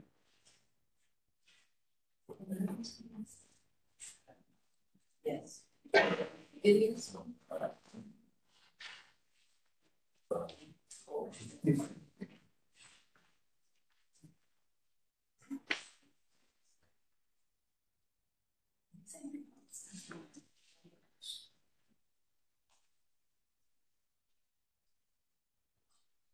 Okay, can we see the presentation? We can. Perfect. Z223129. This is A new specific use permit for a late hours establishment limited to a restaurant without drive-in or drive-through service on just over a quarter acre. There have been no changes to the request or materials since the May 18th hearing where it was held but not briefed. This is for Rye Restaurant and Apothecary. They have 2 certificates of occupancy issued on April 16th, 2021, which in those 2 suites, 1920 and 1922 Greenville Avenue, they occupy a total floor area of 3,820 square feet. And then they have a patio area of 850 square feet. PD number 842 defines a late hours establishment as a retail and personal service use that operates between midnight and 6 a.m. And the applicant is seeking to extend their hours of operation into those late hours for the restaurant use to operate until 2 a.m. Monday through Sunday. This property is located in Lower Greenville, southeast corner of Orem Street and Greenville Avenue. And there we are. That's the subject 2 suites located south of that intersection on Greenville Avenue. And the property contains multiple retail and personal service uses currently. And then to the north, we have additional general merchandise or food store, alcoholic beverage establishment with about bar, lounge, or tavern use, restaurant without drive-through with late hours, and an electrical substation all located to the north. And then to the east, there's surface parking and office uses. To the south, again, general merchandise or food store, alcoholic beverage establishment limited to bar, lounge, or tavern with late hours, a restaurant without drive-through, and to the west as well, we have those same similar uses, including late hours establishment by SUP. On the site visit, here we are looking at Rye Restaurant from Greenville Avenue. And these are the surrounding properties. We have general merchandise or food store, a bar, lounge, or tavern with late hours and additional restaurant uses. This is at the northeast corner of Orem and Greenville. And then this is Hyde, which is also a bar, lounge, or tavern located on the northern part of this block. And then the remainder of the suites here on the site, and then located south on Alta Avenue in Greenville, including an SUP for another late hours establishment. There is parking across Greenville to the west, and then there was a Starbucks also that was coming up when I went out there. And then on this is the adjacent parking lot to the east, and farther to the east, this is what looks like a residential property, but it actually is in an office district. And then adjacent residential uses located on Hope Street. This is the proposed SUP site plan. It identifies the entire property and then the 2 specific suites with the patio section that's out on the exterior of the site in the front along Greenville Avenue. It also identifies that here the patio area is not being parked. That is because it is an uncovered patio is what they are requesting this SUP based off of, which means that they would not be able to cover the patio without amending the SUP and providing parking for the site. Their proposed SUP conditions, this is for a 2-year time period. It shows the total floor area as being 4,670. As shown on the attached plan, this condition should be broken up to identify the interior floor space, the exterior uncovered patio space. And then it identifies the hours of operation as being until 2 a.m. Monday through Sunday, and the use of outside speakers being limited between those late hours of midnight to 2 a.m. Other times they would be allowed to use those loudspeakers outdoors. So there was a crime report, which I requested from DPD. It only showed 3 calls from the time period of January 1st, 2021 to actually to present. I had it revised and double checked on it, and there were no calls still, and only 3 calls have been made regarding properties at 1920 and 1922 Greenville Avenue. There are additional provisions in PD 842 factors to be considered for the specific use permit for a late hours establishment. These are items that CPC can take into account when they're considering making their recommendation on this request. The number of citations issued by police to patrons of the establishment, there have been none. The number of citations issued by police for noise ordinance violations by the establishment, PD has reported none. I double checked with code compliance, and at this time they weren't able to tell me if there had been any relating to noise, but they were researching the item, and if this case is being held, I'll have that updated for the next report. And then the number of arrests for public intoxication or disorderly conduct associated with the establishment, there have been none. The number of TABC code violations, I did research that through the state website, there have been none, and their permit is up to date. And the number of violent crimes associated with the establishment, there have been none once again. There is a copy of their TABC permit showing that it is up to date. The last one that was in the file materials did show it expiring in May. And since we've now gone into July, I went ahead and double checked that it is still active as of this last week. So staff recommendation is for approval for a 2-year period subject to a site plan and conditions. The site plan shows those patio areas. If there's any issues with the covering or existing permits, which are still under review, which they have not completed, they will be required to complete that permit review process and follow any building code requirements for the areas that they've requested permits for. Thank you. Questions, Mr. Kingston? We got some questions. Starting with, you just went over the factors for the additional factors for an SUP under PD 842. Why were those not included in your briefing in the docket? I did not put them in the docket, and since I realized that, I added them to my presentation. And then the case report has a parking analysis that suggests that the patio, which is 850 square feet, would be included in the required parking, but then the parking analysis of the site doesn't include the patios. And then it comes to the conclusion that you need 103 spaces. But regardless of how you do the math, whether you include the patio spaces or not, it doesn't add up to 103. How did you arrive at 103 spaces needed?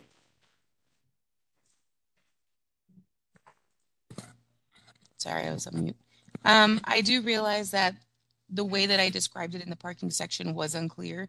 And throughout the report, it does seem like the patio is being parked, but it is not. So it's based on the interior floor space only, which is 3,820 square feet. And then when you add the rest of the suites on the property, the total of 105 spaces, which is also broken down on the site plan, it's also quantifying all those retail establishments within the same building in the different suites. And that was the total requirement. Okay, but if I actually get out a calculator and do the math, then the restaurant space would be 5,152 square feet for one of the restaurants. And then these two combined would be 3,820. If you include the patio, it's 4670, which gets me to 9822 for restaurants. So if it's parked to code, that'd be 98 spaces, right? So ultimately, the 105 spaces that are available, it will be their duty to ensure that they meet code in some way of providing the code required parking at permitting. So we are notating on the plan, as we've done for several other Greenville cases that have remote parking like this, that they are utilizing through a parking agreement remote parking that's nearby or adjacent to the site that meets the requirements. But however, they are not required to prove that they have the parking now at this SUP. It's advantageous of them, especially with the Greenville parking situation, to meet code requirements and to ensure that they can meet the parking requirements. But granting an SUP does not guarantee them the ability to actually obtain a CO and operate that use. They would still have to meet all code requirements, especially the parking requirement. So how they choose to prove that they meet the legal parking for that entire complex, but especially this SUP site area, is up to them. Okay, but that doesn't answer my question. My question is, when I look at the case report and the site plan, there seems to be some sort of conclusion that 103 spaces are needed for these buildings. But when I actually do the math, it comes out to 112 if you're parking that patio, not 103. And so when you guys did the math, you contemplated park. What happened to the other 7 spaces if there's 105 available? I mean, why isn't that math checking? Because, and I'm say this is an issue on all of these cases, that there's a discrepancy in what the case report says, what case report finds, what the site plan shows. It's like there doesn't seem to be an effort to go through and actually do the math and figure out how much parking we need. And if the case report says one thing and the site plan says another, and we pass the SUP, what happens then? They will have to comply with the parking. Commissioner Kingston, what I can say is that as a staff member, we assess the case, we do the research, we pull the COs, we check the parking. If we made a math error, I appreciate you telling us.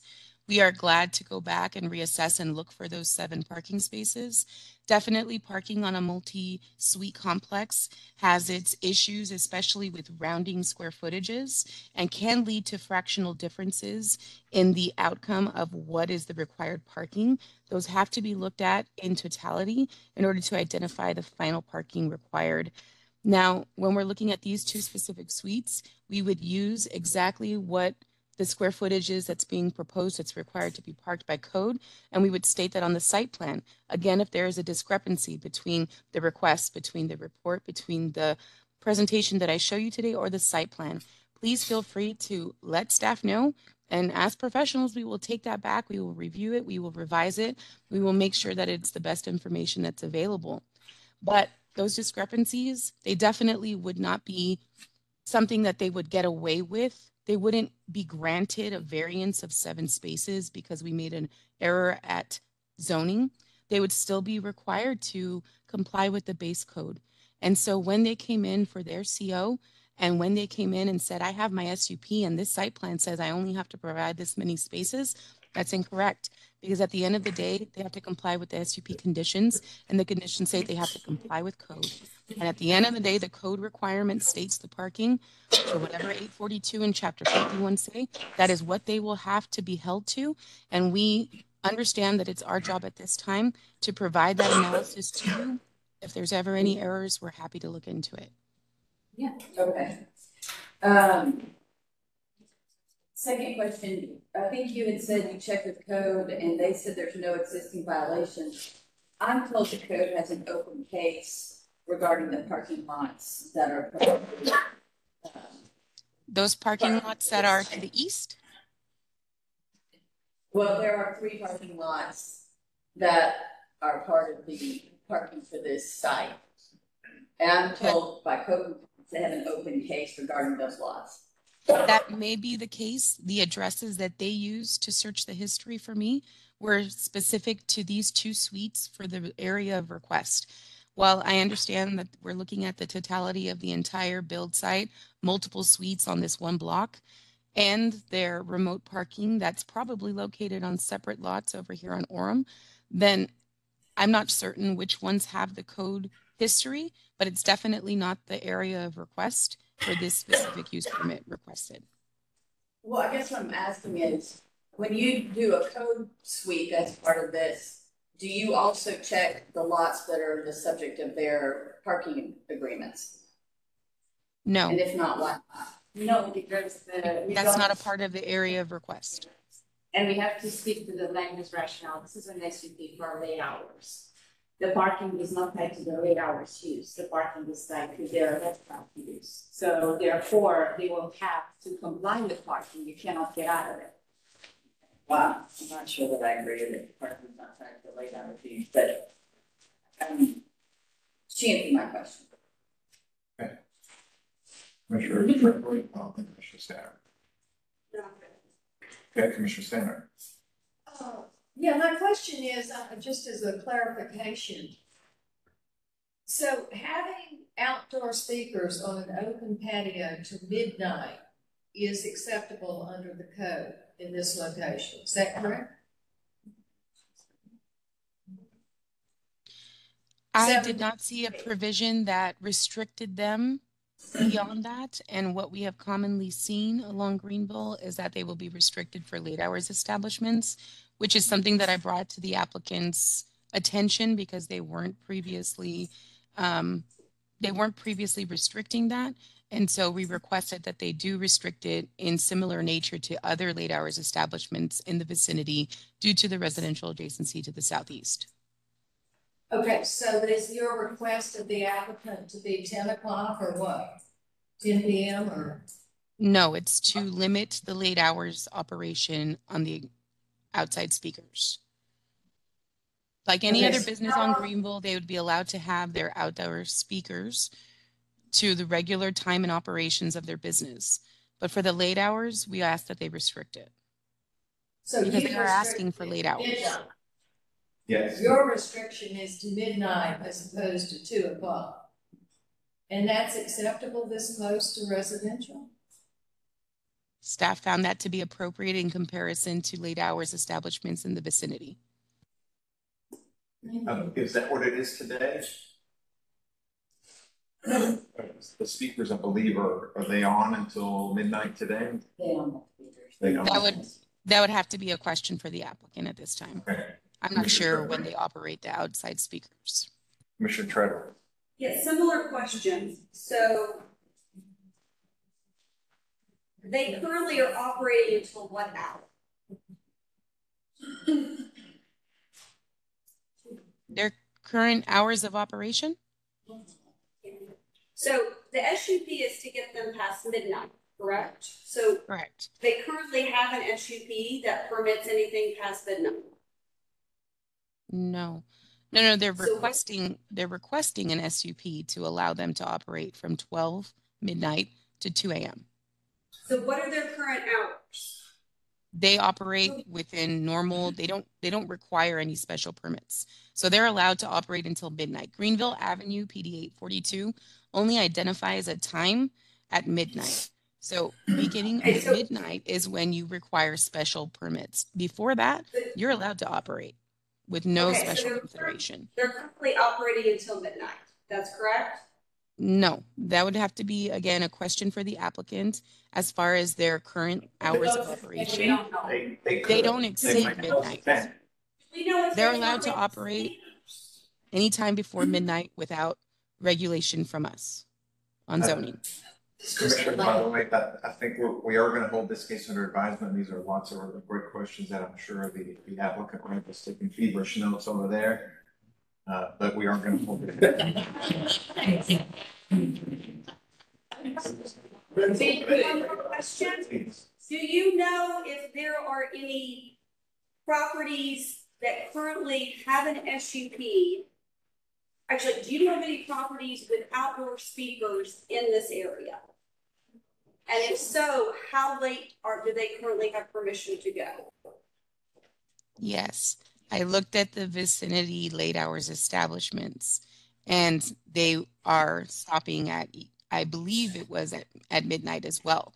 So I can go back and pull those and show you the adjacent SUP conditions, and we can look at that. But when I was making the staff recommendation and comparing it with staff, that is what we found. And that is why we made the recommendation that we made. Okay, Commissioner, one last question, Commissioner Kingston. Yes, I want to understand the patio. My understanding from you is that any patio structure that is there is not permitted. Is that correct? That is correct.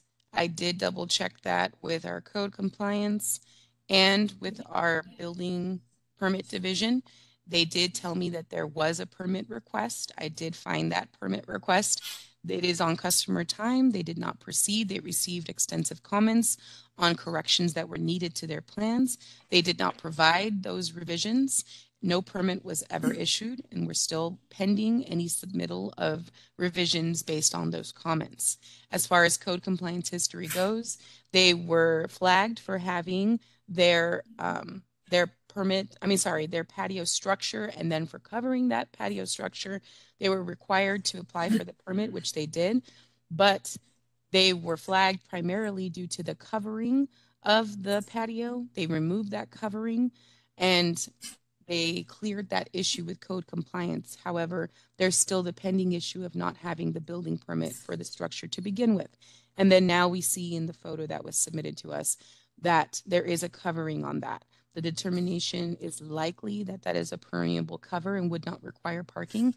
However, that determination would still have to be made through permit review, and they still need to comply with issues relating to the location and the structure itself, the size of the structure overall. So it is an unpermitted, illegal patio structure at this time, and they need to comply with that and correct their building permit issues. Thank you. Okay, Commissioners, let's keep moving. We have lots of things to go. Number 12. With that, this one also going to get held under advisement, so we'll have a quick briefing.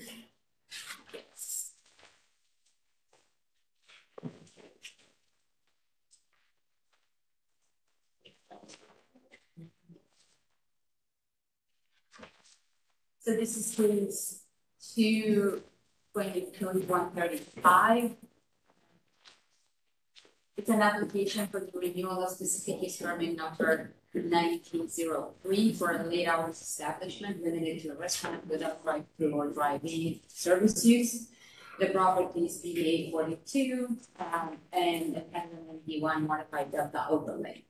It's on the north line of Alta Avenue, west of Greenville Avenue, approximately 8,900 square feet long. It's in North Greenville. This is an area on the zoning map.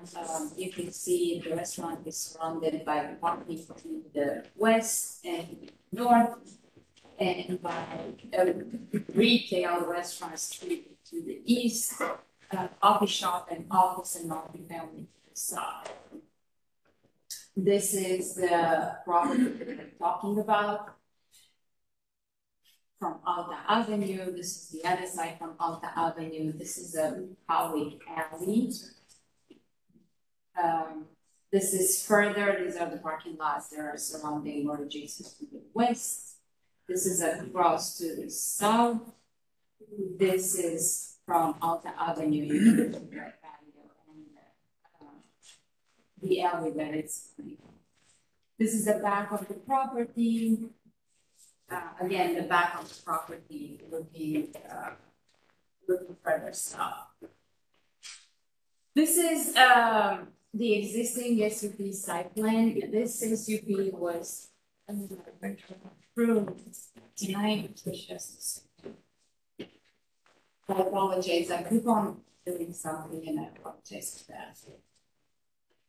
I don't know why I keep on hiding some of the slides and I always hide the background slide, which is the most important. I apologize. So this property hasn't been SUP since 2011.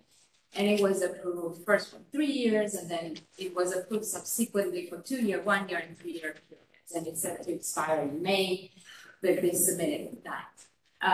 So there was in between all of these, the building changed, and they changed the operator 2 times. So unfortunately, I caught this after I scheduled it, and I was working with the applicant to update the site plan to show the current situation on the site. Because every time you submit a renewal, like obviously we do our due diligence and we check, kind of like it looks the same, and I didn't pick it up. So I apologize for that. They do have a CO from 2017. They changed the operator since then. I will let the applicant address that. So my point is that in all of these renewals, the site plan was never updated. So it was a site plan that was one of the first SUPs. These are the pictures that we went through, and now going back to the site plan. So this is basically the site plan that was existing. I was looking at it and I realized that the camera configuration changed. And this is actually going back and looking into the aerial photos from Google. This corner here was always a building of some sort. Either was an enclosed patio, either it was just a wall. it always had a structure in here. It's just that, again, the configuration and the patio changed with each tenant. So this is the most updated site plan that they submitted, and I included in the packet like the last minute, but it is true when we check the math, and thank you for all of you who reached out, there were a little bit of inconsistencies. So in the meantime, yesterday the applicant submitted this, and I wanted to brief it to you first. The patio, they say it's 420 square feet, which is a very, very small increase from what it used to be because they are taking out a portion for the ADA ramp. The building kind of like stays the same. This portion here was always kind of like part of the building and had doors. And then the required, so if you total the two, it will be like a required 33 parking spaces. They used to have 32 required. They have 11 spaces on site, and they have a parking agreement to the property to the north for the rest of them. This is a better explanation. All of these red lines are from the applicant. So again, I looked into, we changed the SUP conditions last time. I was looking into first SUP, and I apologize for that. There was a mistake when we did the SUP last time 2 years ago. So now I'm correcting all of those, which are basically, our intent was to obviously correct the square feet, obviously do the time limit for two years, and all of these that's in this green, I don't know how, turquoise type of color is what was in the SUP condition anyway. It's just that I was looking again in one of the 4 ordinances, I was looking at the wrong one.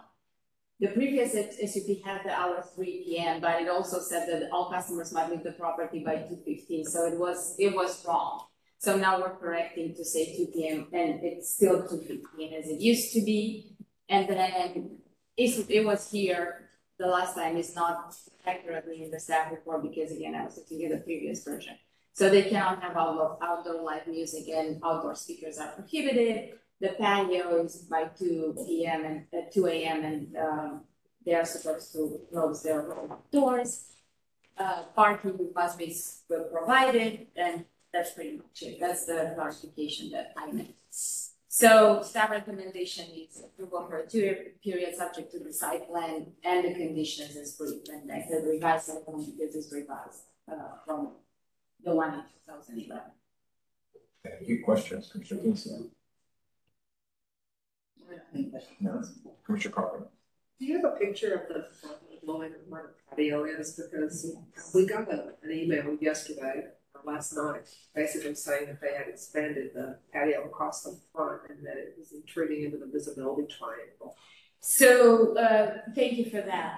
This is a picture of the patio. You see, what I'm trying to say, yes, if you are looking and taking the visibility triangle from here, probably there's a wall corner that's approaching. I was looking on Google Earth up to 2005. This was always a wall. It even was like an 8-foot masonry wall before when this was a house. So I asked the applicant if they can go back and see if they ever had, if he can find a permit to see that they have some sort of non-conforming rights for the little encroachment. Yeah. And then exactly, I was thinking the visibility triangle, it means that you have to be clear. You see they have this little corner here, which is see-through, so that's fine, that's not blocked. So I looked back and they had building permits 2005, 2015, 2017 for all the modifications of the outdoor patio. So again, it was never flagged by the eye, so I assume that it was all changed. Or they have some.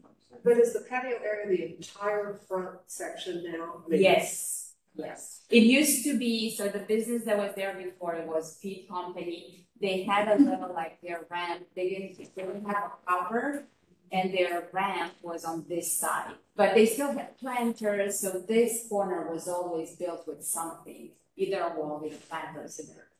But all that space is 420 square feet.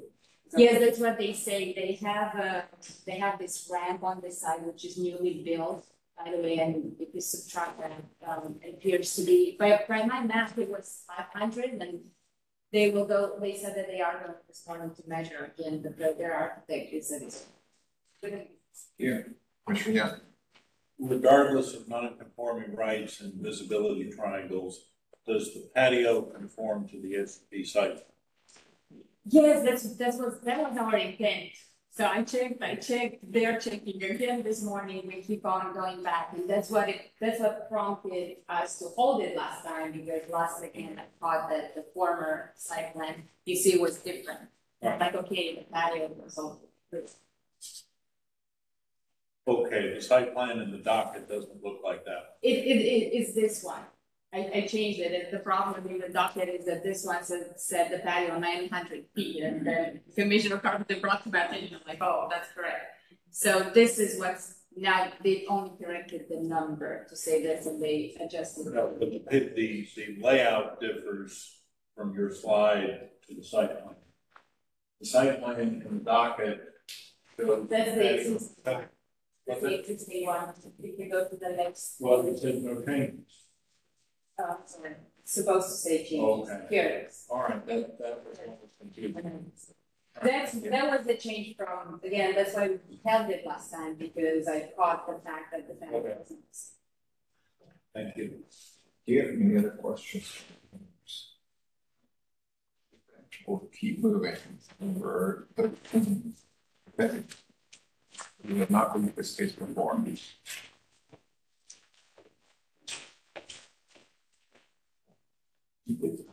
Chair, I believe we did brief it. Yeah, we did brief it. We briefed it and we've heard it. Yeah, thank you, Commissioner.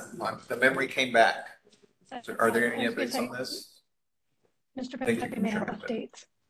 Certainly. I should be able to. I actually, there is, it would be worth going through the changes. Sorry, I told you wrong. I was going off of our notes. But it will be worth reading the proposed deed restrictions. I suppose I should read the title card. So, just a refresher, this is Z223149. It's an application for a CR district. It's currently zoned LO3 and a CS. Mr. Pepe, Mr. Chair, Yes. we can't see Yes. the presentation online. I'm not sharing, that's why. Over the airway. Just gotta guess. Anyhow, so this is a application for CR. It's on Haskell. It's 5,000 square feet. I'm gonna skip ahead to staff recommendation is still denial as requested, or denial of the CR, approval of the NS in lieu of the CR. But I will show the deed restrictions submitted by the applicant. And I should have the ability to zoom in. But point being is this is a bit of a breakdown of uses that are additional with CR being on the right, the deed restrictions being in the middle. And on the right, I put in NS, which is, excuse me, what we're recommending. So additional uses are here shown. Additional uses between CR and NS that are not mentioned by the VR. They're shown in yellow here. Green are in both NS and CR, and red are not in NS, but they've been explicitly prohibited by the VR. So I'll scroll through maybe because it's a little hard to read, but if anyone has any comments, please holler. So yellow are additional uses not restricted by the deed restrictions. So this page only had a couple. And these were in the docket, but I did want to do a little analysis for you guys, which is partially why I asked that we hold it. I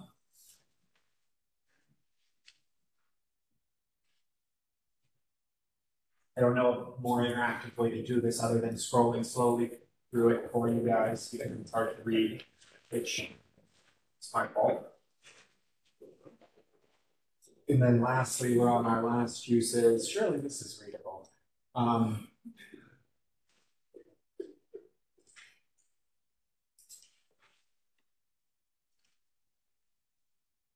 So that is the DR. It does have a number of uses. Many are by right uses, many are SUP. Just a reminder that the proposed use is a personal service use. Oops. So with that said, staff's recommendation is still and as to meet the stated goals of the applicant, accommodate the use and be respectful of the adjacent residential. Do you have any questions? Questions, Commissioner Hamden?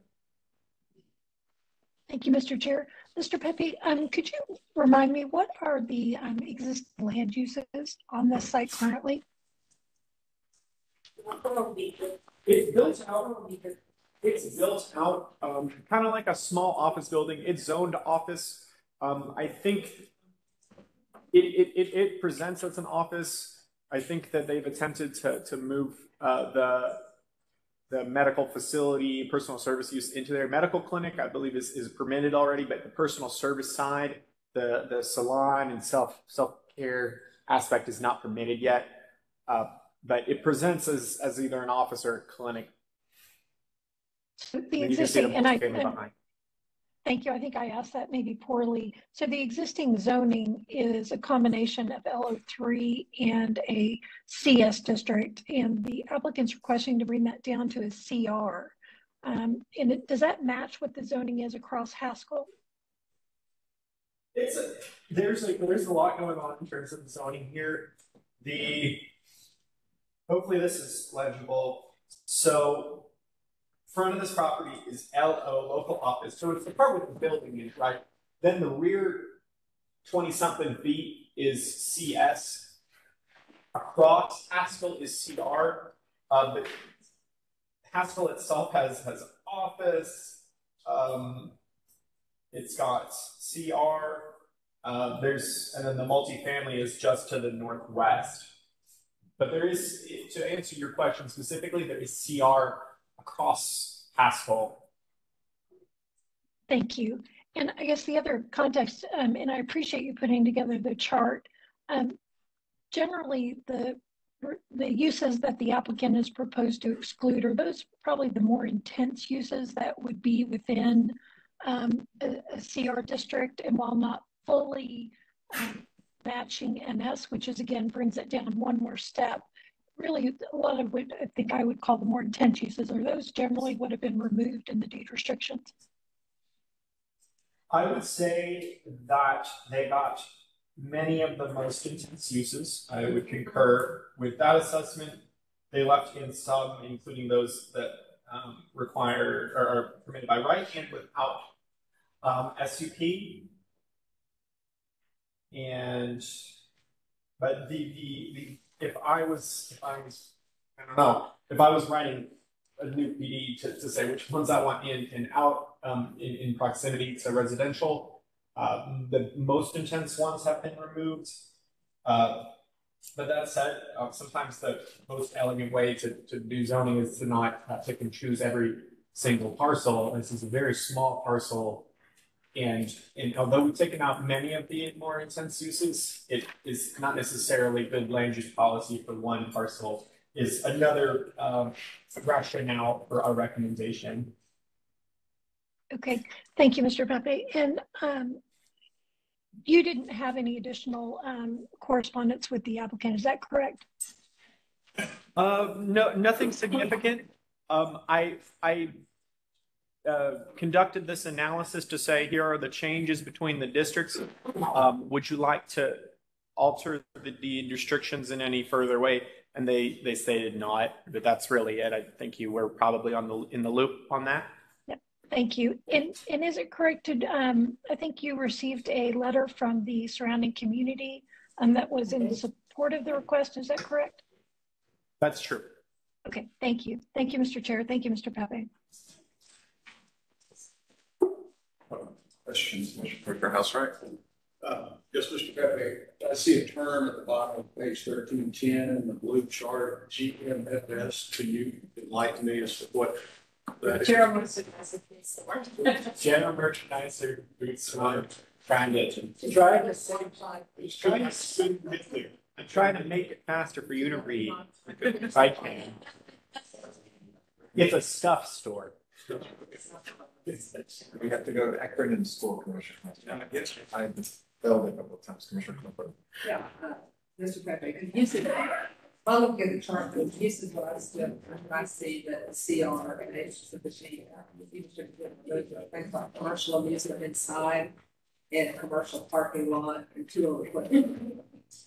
Let me really quickly check. Commercial amusement, the retail use, on the previous slide. Yeah, commercial amusement, they didn't strike those. SUPs are required for some, SUPs are it's by right. It's not allowed at all in NS. Not allowed at all in NS, correct. So it's an additional use, and some of them are by right. Thank you. Any other questions, Commissioners? Okay, we will keep moving. Thank you, Mr. Pepe. Next case is yours, 14.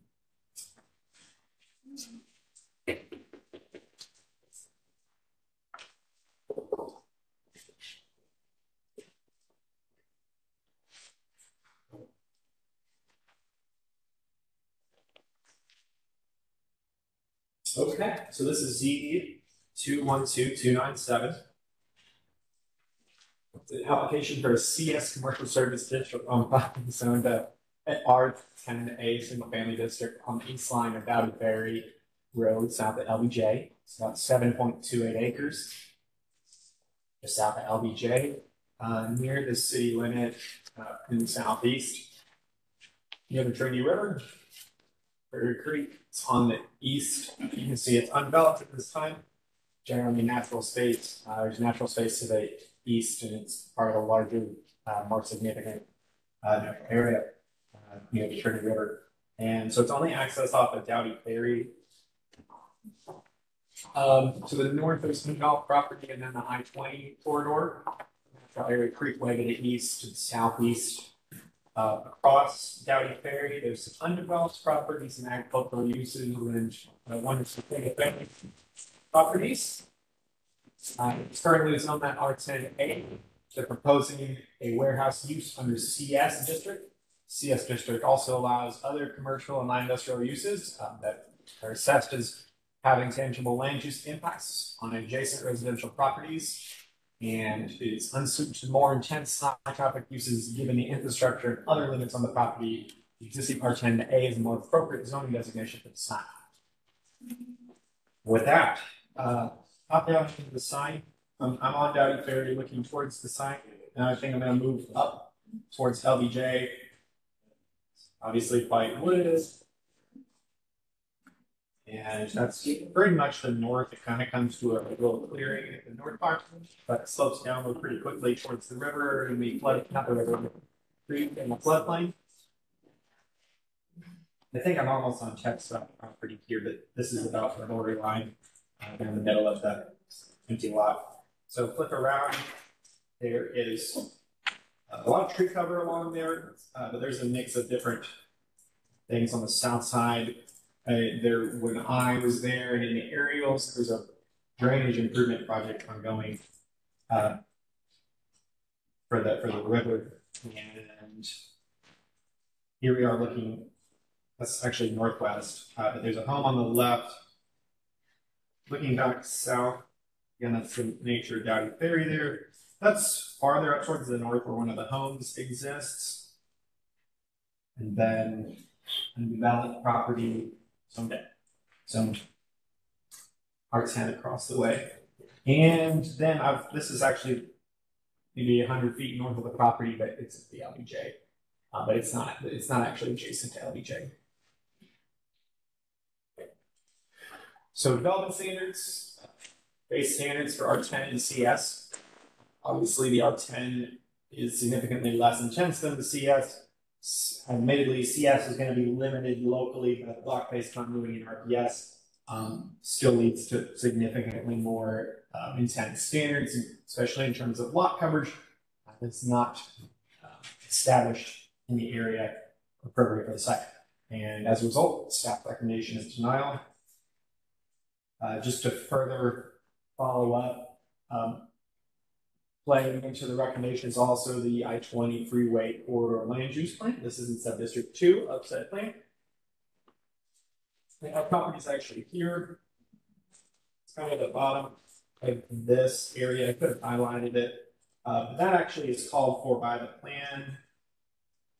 It's vacant, undeveloped agricultural area, generally open space. They count for places that are significant natural areas, and this is a Prairie Creek floodplain on much of the site, while leaving room for commercial, light industrial, and other parts of the plan. Not necessarily in this sub-district, but spaces allotted within the overall corridor for that kind of use. So that is just another support that led to our recommendation. Thank you, sir. Questions? Any questions on this item? We'll keep moving. Thank you very much, Mr. Kennedy. Let's go to case number 15. Back to Ms. Munoz. This case is also going to be held under advisement until August 3rd, but we'll brief it today.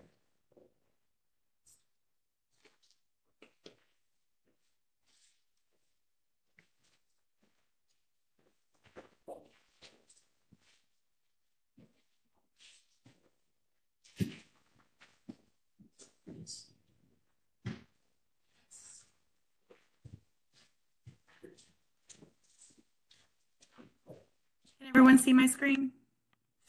Yes. We can. Thank you very much.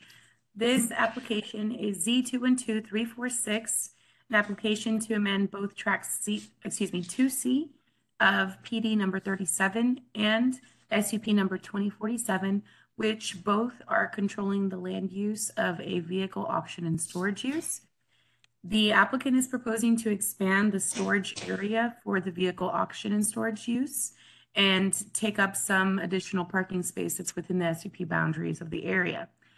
The amendments convert excess parking into that additional storage area, create an interior loading and unloading zone for the trailers to no longer be operating in the public right-of-way, and open an additional driveway onto Sheila Lane that is closer to the intersection of Lakeside. The property is just under 6.5 acres.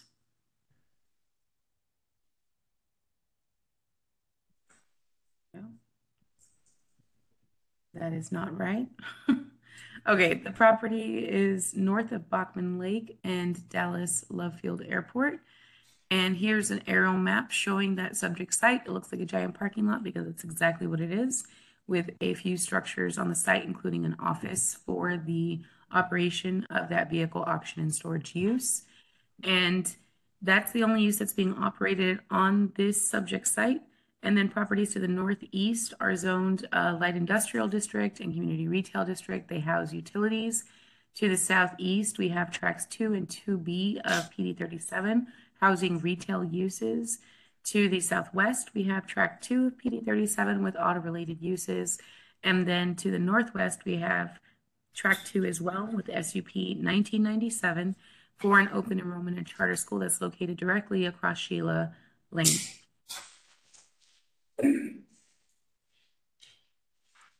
I didn't realize my labels were zooming in one by one, so apologies for that. To go back and take off those old effects. But here we are looking at the site from Lakefield. So that's the office structure. And then this is their existing vehicle storage and parking area. So that's part of the area that they would be converting into additional storage area. And according to the site plan, they're fencing that off, creating a more secure storage area for the vehicles. And this is at that intersection of Lakefield and Sheila Lane. Now we're looking at the surrounding land uses. This is like an auto repair place that apparently is kind of part of their operation. You can see the Alliance emblem, their sign on the building that matches the remainder of the vehicle auction. The representative spoke to the applicant. That is not a part of the actual vehicle auction. It's a land use that's permitted by right, so it's not included as part of the SUP. That driveway you see there is associated with the auto repair section, and it is closest to that existing driveway for the subject site in the vehicle auction lot. That's to the south. So now we're looking at the open enrollment or charter school.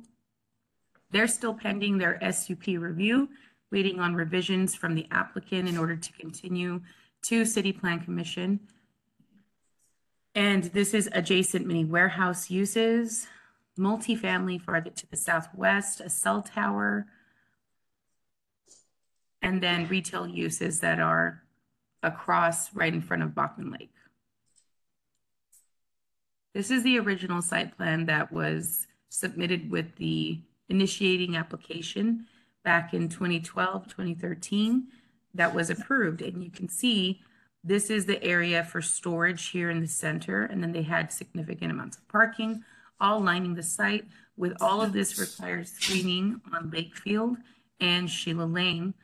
And then Hargrove is where it turns into their repair center, which is permitted by right and not a part of the SUP.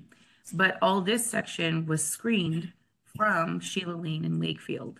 And then there was additionally an amendment that was made. They increased the storage area again. And not again, for the first time. They increased the storage area, reduced the parking provided, and then they applied for a minor amendment, which was denied because they needed to apply for a full amendment to reconfigure the vehicle storage area and parking layout. And that's why we see them here today. Now, this is the existing, when they increased the storage area, this is through the renewal back in 2017, 2018, they took out this parking section and increased that storage area. And now what they're requesting is, again, to increase that storage area. And here they're opening up this, I'm sorry, this is the existing driveway, but they submitted a new plan, which I guess I'm so sorry I did not include it in here. It should be the one that's in your docket though.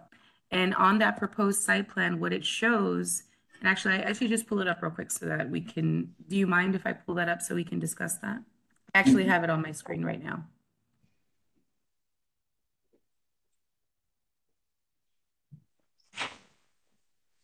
I just need to share a different window. This should be the plan that was in the docket folder with all the plans. And what my case report, I'm sorry, I failed to put it in my PowerPoint, but there were some details about the access points that we were discussing right down to the wire of having the case published in the CPC docket.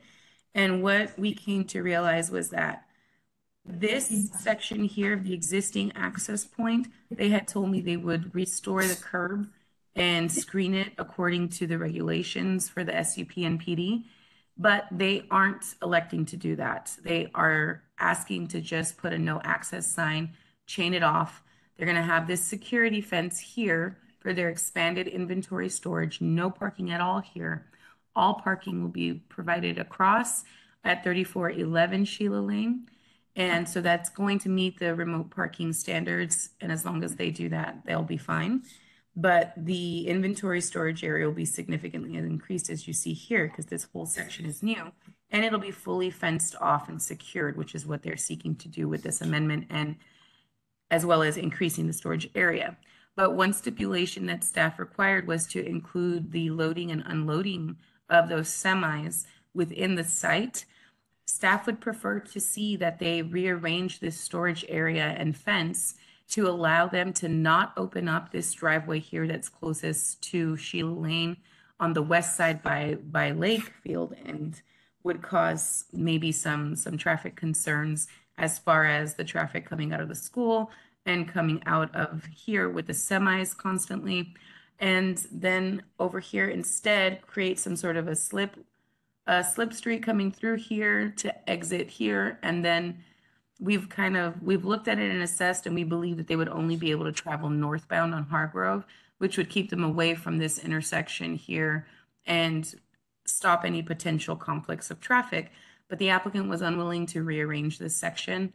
So staff is supportive of the increase in the inventory storage area, but only under the proper maintenance of the site design and these driveways. We don't feel it's appropriate to add this driveway over here when it's a perfectly functioning driveway.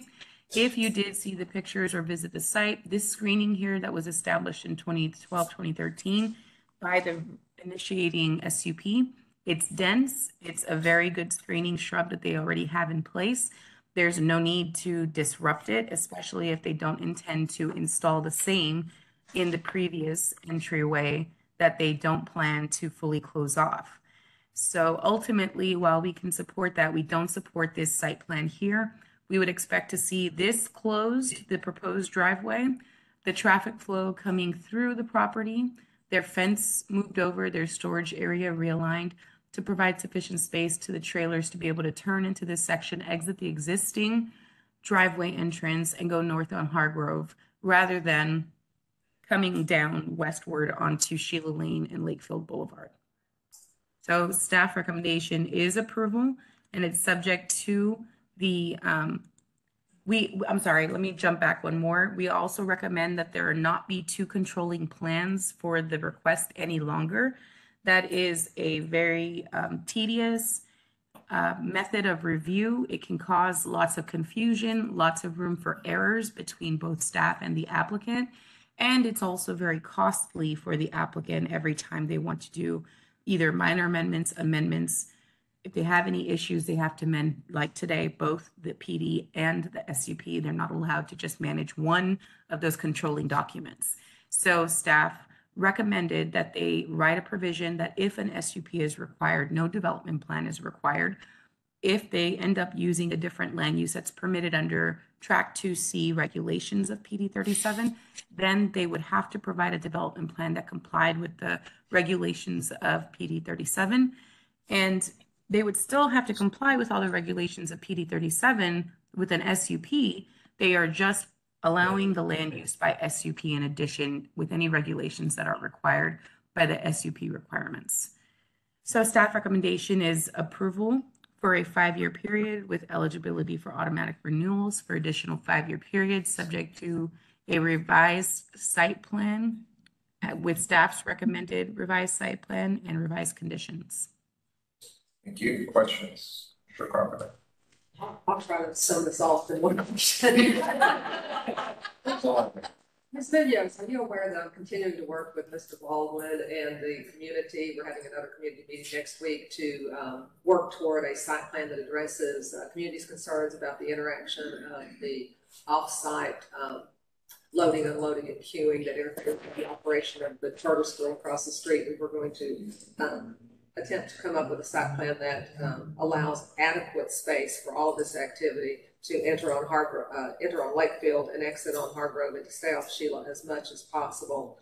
And anyway, I think that's it. I was not aware, but I fully support that. Obviously, that does align with staff's recommendation because we made the same observations upon inspecting the site, and we have received feedback from the community here and there as well. There are some questions about the traffic.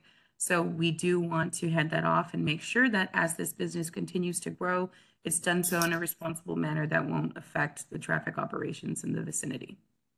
And I can, are you aware that we have all agreed that that additional driveway onto Sheila that staff objects to is no longer on the table? That is not a possibility. We'll be using the driveway that exits onto Hargrove, but we're also going to deal with the issue of idling trucks. That's fantastic news. And I just would say that I had not heard any of this. And so I'm happy to discuss this further with the representative or the applicant, as well as with you, Commissioner Carpenter, and make sure that we present the best case forward for next CPC. Thank you. Thank you. Any other questions? We will keep going. Oh, I see Commissioner Hampton, please. I'll send it to Ms. Munoz since it sounds like we're going to see this again. Thank you, Mr. Chair. Yes, we are going to hold this case under advisement to August 3rd. We'll go to case number 16. With that.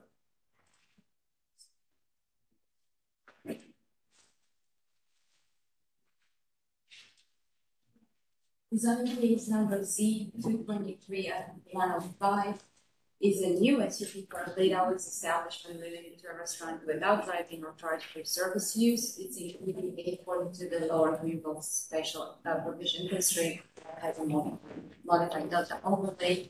It's on the east line of Greenville Avenue between Prospect and Orange Street. It's less than, it's around 25 acres.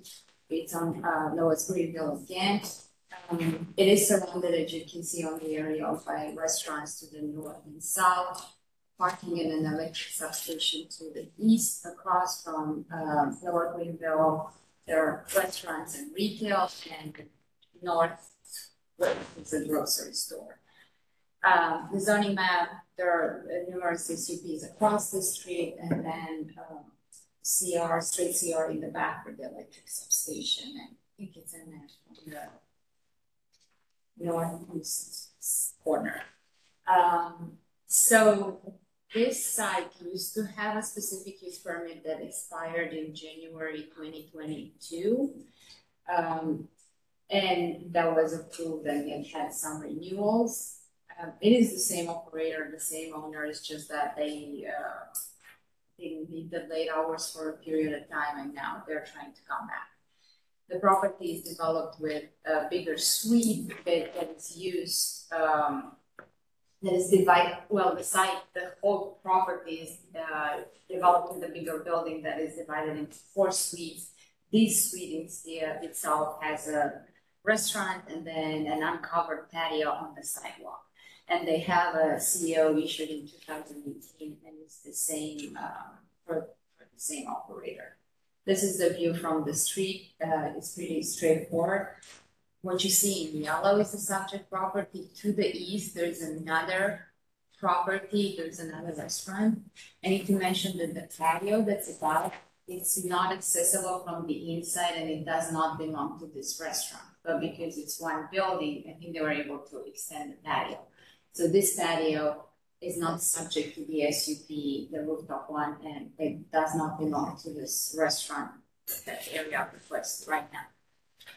Across the street, again, same type of retail footprint, a combination of retail and restaurants. This is the previous SUP site plan. I just asked them to update and to make it, I mean, they gave me the site plan anyway, I asked them to update, and they redid the parking counts. And they're showing patio in here in the back. The SUP conditions is pretty much what it used to be before. It's the same, it's by from midnight to 2 a.m. The same type of conditions we have in late hours. This was the rear walk-up window used to be in a previous SUP, and it's a mistake if I put in the report. I didn't know if they have one in my site visit, I didn't spot one. And the applicant confirmed like the day of the report, and I forgot to take it out. We don't have a rear walk-up window, there is not going to be a condition about that. And we do have conditions for the patio, and they're limiting the hours for the patio and music as well. That's pretty much it. Approval for the site plan and conditions is free. Thank you very much. Questions, Commissioner Kingston? Yeah, you said that this is the same applicant who had the SUP that expired January 8th, 2022, and the same operator. What do you base that on? I think so. It was the same name, I think, but I will that's my assumption. I will let the applicant address that. I found the same owner and the same applicant. Well, I noticed that the case report doesn't have a list of the owners of the operator like you usually have. And this operator is Forking House, which is not who had it before, it was Film Pro before. So I'm trying to understand why this is some sort of continuation and not a new application. Oh, it's a new application. I apologize. I just made a comment that there used to be an SUP before. This is a new SUP, and they didn't have an SUP for late hours between January 2022 and now. And right now they're not operating late hours because it's not allowed. They don't have an SUP for that. Yes, we do have the owners and its flower properties, the applicants, so we do have a list of officers. I saw that, but usually there's not there's also of the operators who owns the operators, and I didn't see that. And I was just trying to understand, did this information come from the applicant, or where did this come from? No, it was my assumption. And then it does have a rooftop that I understand is being used by a different operator. What staff's thought about having any rooftop conditions in the SUP? Because the building has a rooftop that could easily be configured to use by this applicant. Well, if we don't have it in the conditions, I would say that late hours are not allowed. But if we put in the conditions, so the way I look at the SUP right now, there are no late hours allowed on the rooftop patio. At all. I confirmed with the applicant, and there is no way to access from the inside or outside the patio. So the patrons of this establishment don't have access or service on the patio because it's not theirs. It's like you would have a multi-story building. You only have the SUP for the first floor, not on the floors above. Where does it say that? It doesn't. It's not in there. Do we want to put a condition that the rooftop is prohibited? But it's again, it exists on the property. It's not subject to the SUP. It's not acceptable. Isn't there an SUP condition that said the rooftop can't be used After midnight. That is a different. That's a different. Yes, hours of operation. Sorry, I need to take that out. They don't have a rooftop. The same with the walk-up rear. Thank you for that. I'll take that out. So it's a straight, like, I'll take that out. They don't have a rooftop, and that's not supposed to be there.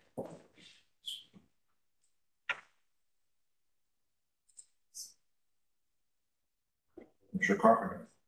Were you able to observe the conditions behind the restaurant? We got pictures last night of some kind of freestanding, I don't know what it is, refrigeration unit that's blocking the alley. Is that the condition? Yes. I looked, so when I did my site visit, I walked the entire alley and all of that. The alley basically extends on behalf of the property. Let me show you here. By my assessment, you see this is the alley that we're talking about here. So I was able to, there was a delivery truck that was doing deliveries in the alley. I was able to walk through, I didn't see anything, and I looked at the aerial last night again. It doesn't show anything in the alley. I can put a 311 call to go and check again, but I couldn't, but by my observations it wasn't there. Did you get the pictures that we saw last night? I did. I looked at it. That's why I looked at it last night and I checked. Because I had the same, like, what is this alley here? I walked it. I took pictures I should have included. I walked this side a few times. I came on this side. Oh, I'm showing you. Here to be on wheels and Was that alley on the other part of the block abandoned then? This one here? It doesn't show that it's abandoned on ours. So how do we make the assumption that the permanent storage structures are not in an alley? Because you see the alley is here. That's how I look. That's what I looked at the Google Maps last night. It shows clear on the alley. It doesn't show any structure. Not even like the temporary one with the fridge that was highlighted. So I don't know if the fridge was here. It's hard. Like it's a big parking lot in the back. So I don't know if the fridge was here. I don't know. And that's what I'm saying. I can send this to 311 code compliance and they can go and measure it. And the other half of that, if the alley were to keep going to that parking lot, has that place that's now a parking lot, has the alley been abandoned there? There's no alley there. The alley is only here. So there's never an alley there? I don't know if it was ever an alley there. But currently there's no City of Dallas alley.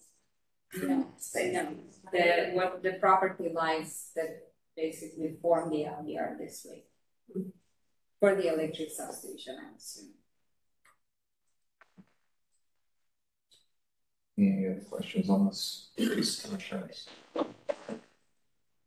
Okay.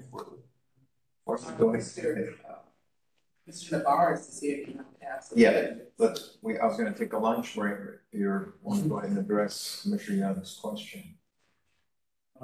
Yes, I'm gonna first figure out which, piece. It was like. Case number. It's 120. Lawson and Lansing. Lansing and Lawson. My question is this.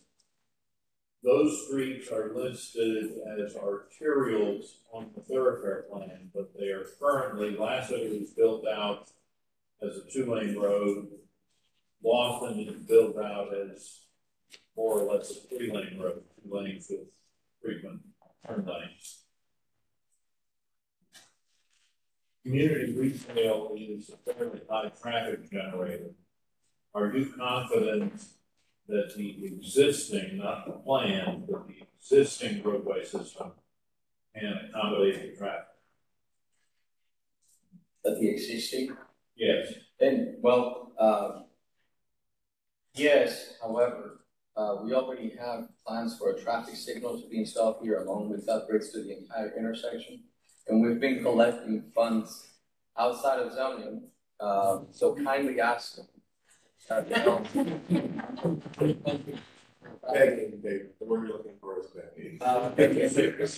Approximately 45% so far, and those are not commitments, but already checks that are sitting in an escrow account from single-family homes down the street. There's one zoning case that requires their contribution.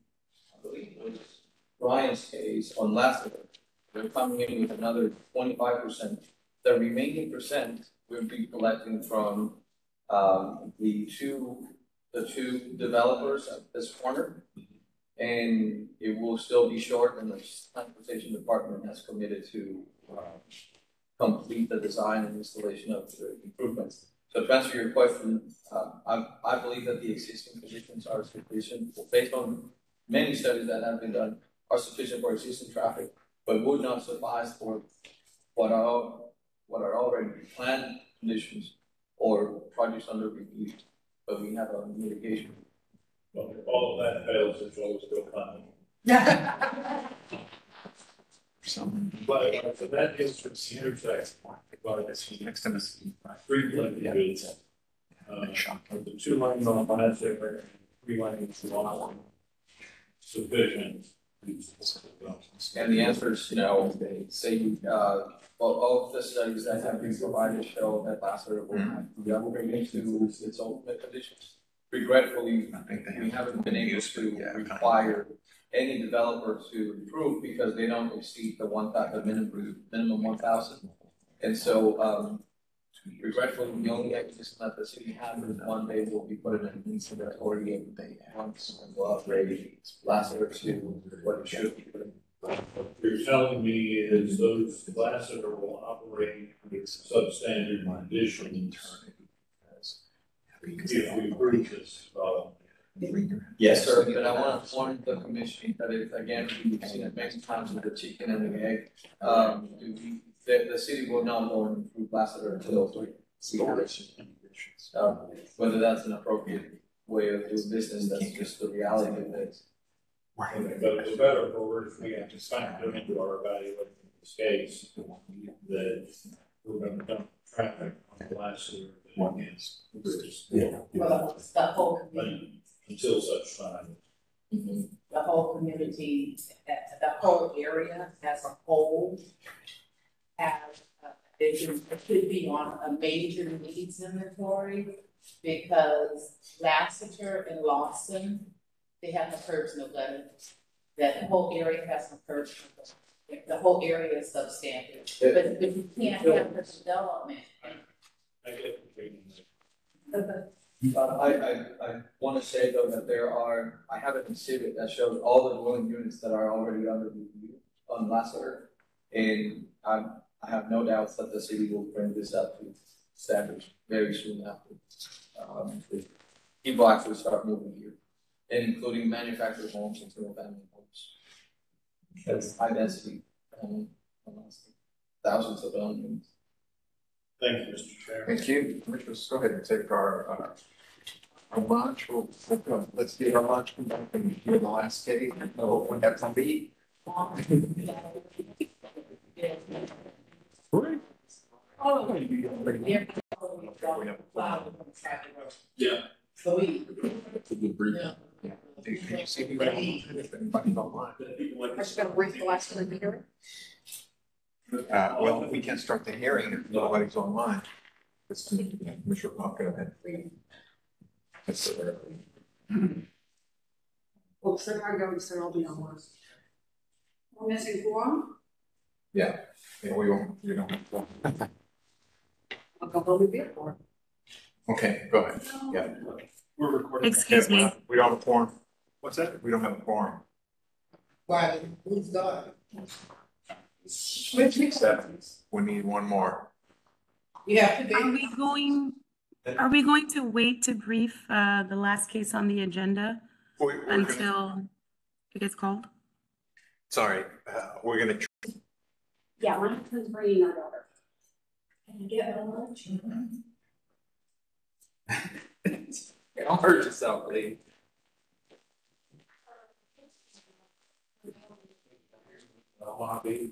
We did not. Okay. It is 12:31, and we're gonna brief the last case. Ms. Munoz, please, number 17, and let the record reflect that Commissioner Hawk has a conflict on this item and it's not logged on.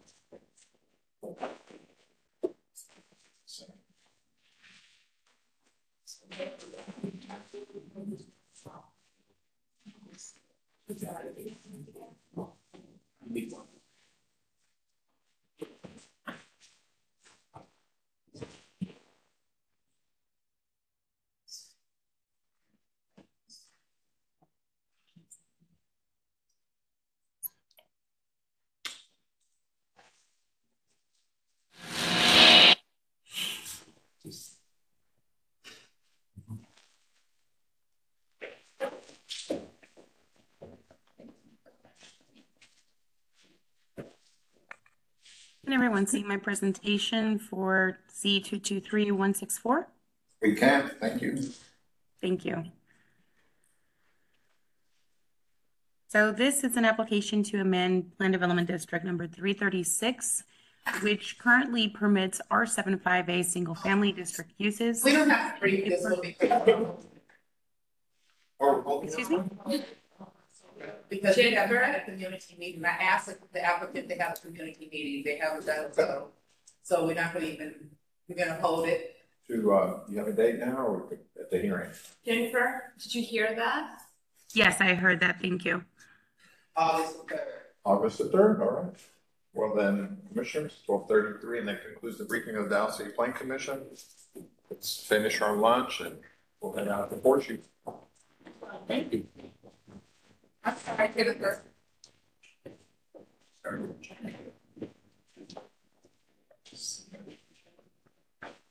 Sorry, I understand it's possibly doctor. Yes, someone, yes, just, 17. sending him notices.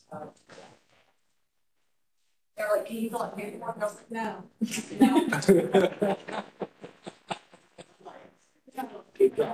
My husband will be there in less than 30 minutes. Seems competent. I realize I normally don't do that all of this. I promise he can do it. He does have a PhD. Wow. I was like, I'm in a place that doesn't have the best internet coverage. It's a good to know. That's true. They have all sorts of apps. Like my doctors, they send me like the text, and you can do it via text. And I'm like, man, they do this at the doctor's. City they still do it paper. Yes. Yes. Talk about this all the time. We're on the next century. I